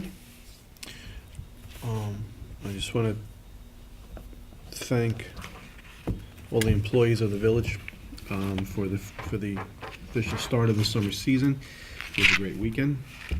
Everything down to our village hall staff, who, again, personally witnessed myself, the last-minute ticket beach pass revelers standing in line, and how you guys will handle that is very admirable.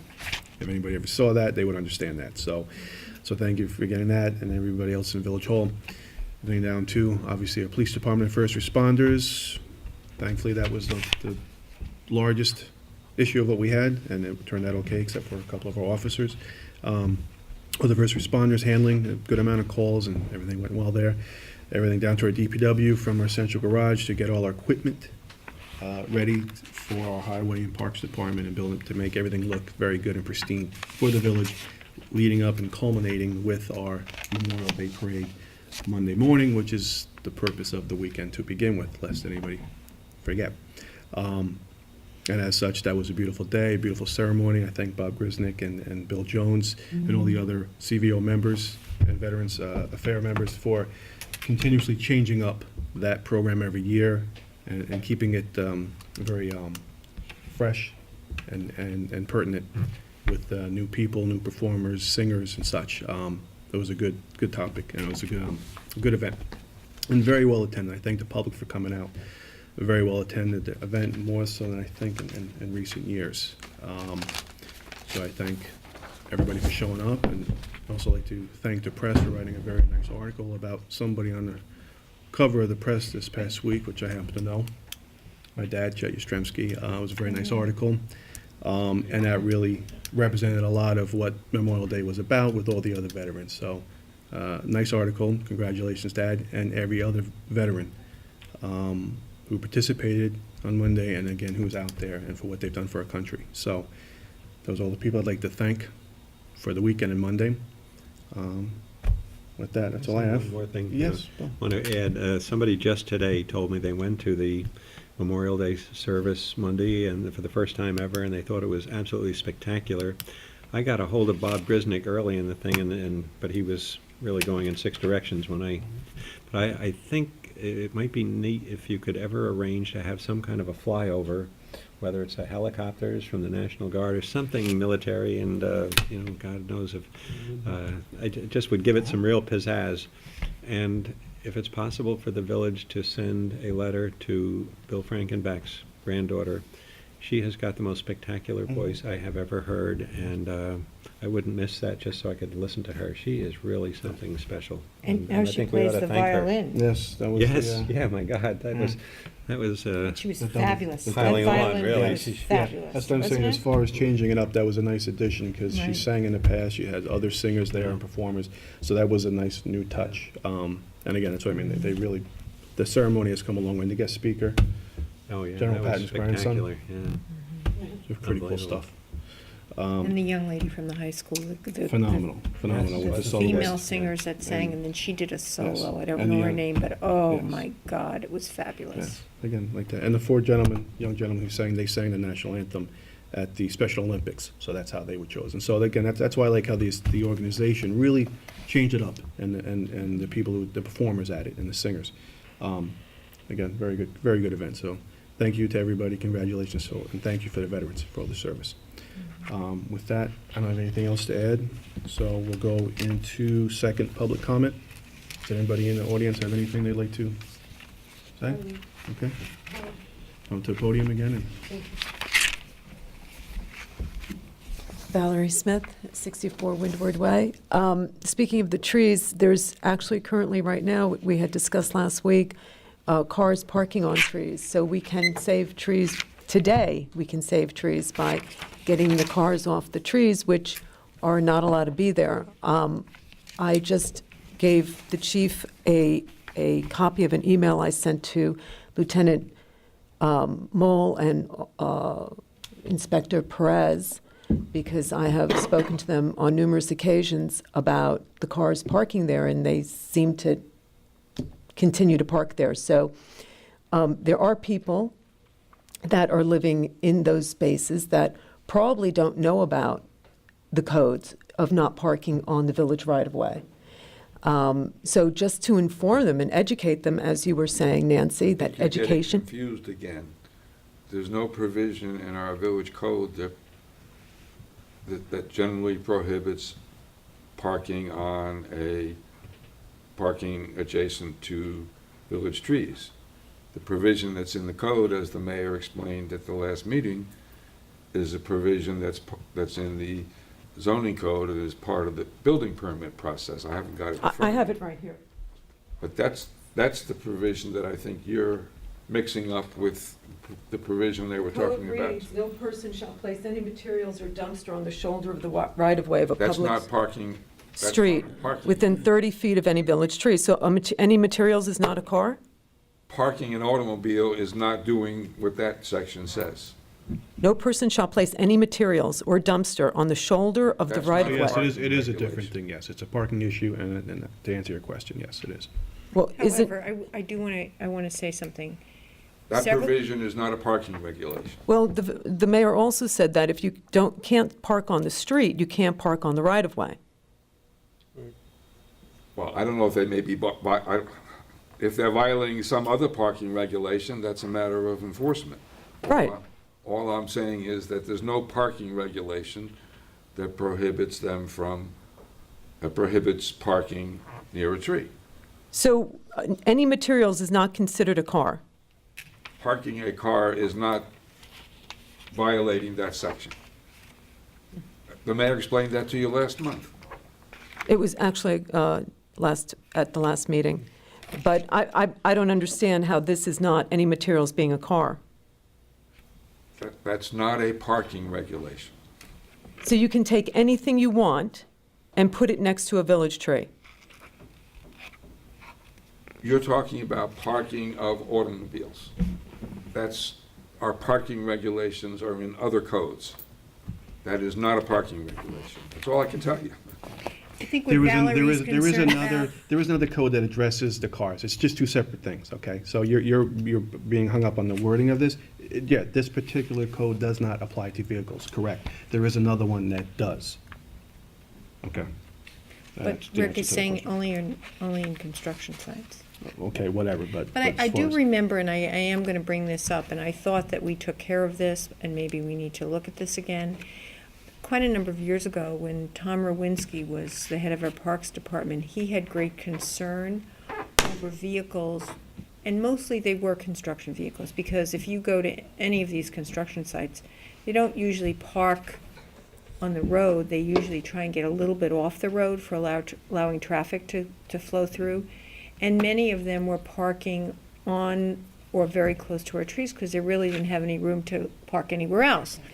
And Tom's concern was, having taken many courses from Cornell Extension, the compaction of our tree roots, because those heavy vehicles will compact the soil, which affects the tree roots. And usually when that takes place, your tree will die within a 7-year period. So Tom came to the board and said, is there any way we can change the code so that we're not allowing cars to park adjacent to the trees? And that's when they came up. But I'm not sure at that point, Rick, I guess maybe we wrote the law taking into consideration construction sites. That's how we wrote the law, yes. Okay, but I think there's another issue here, and the issue is, and it's a very broad one. We've talked about new houses that are going up that are not adequately providing parking, even though the ordinance tells you that you have to have 2 parking spots for 3 cars, 3 for 4 you have to have 2 parking spaces for 3 bedrooms, and you have to have 3 parking spaces for 4 bedrooms, and it goes up and up and up. And we've had people come here and have given us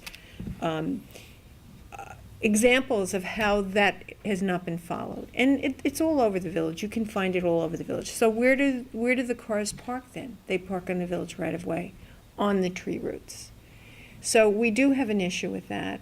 Today seems to be tree day. We're really discussing our trees. But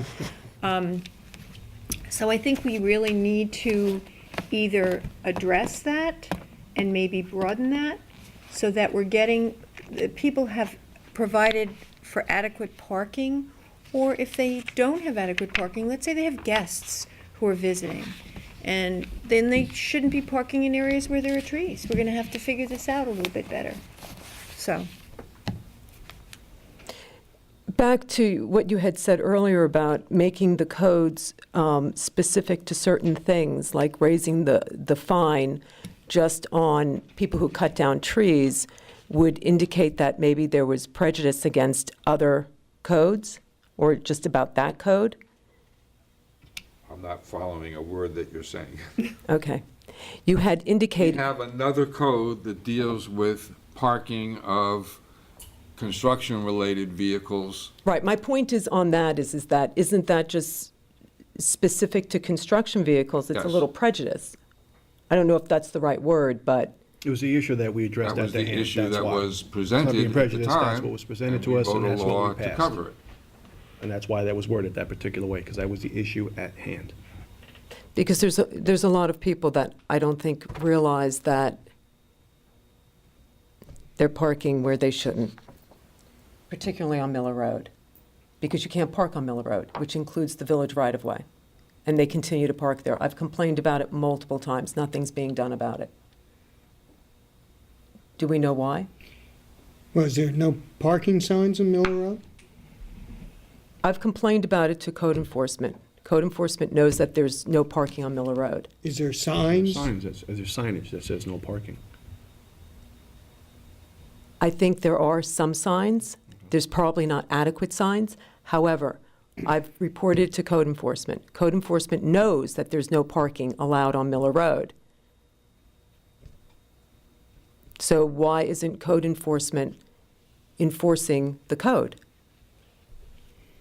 I have an answer for you right now. I'll look into the specifics you're talking about. That's my question. But, and my answer to that is I look at that specifics along with the chief. Okay, what's, as trustee? The first Murphy question brought up is there a no parking regulation on Miller Road? exactly- There is a no parking regulation on Miller Road. Signage, is there an actual code written, and is there signage There is an actual there? code written. Okay. I have that here, too.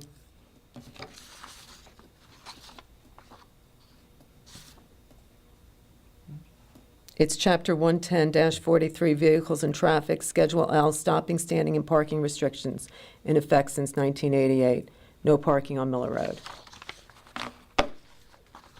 That includes the village right-of-way. There's cars parked there, on the village right-of-way. I've reported it many times. I'd like to know why it hasn't been enforced. I'll inquire. This is news to me. Thank you. Any other public comments? Okay. Being there are no other public comments, and we have no no executive session to adjourn to, then I motion to adjourn the meeting. Second? All in favor? Aye.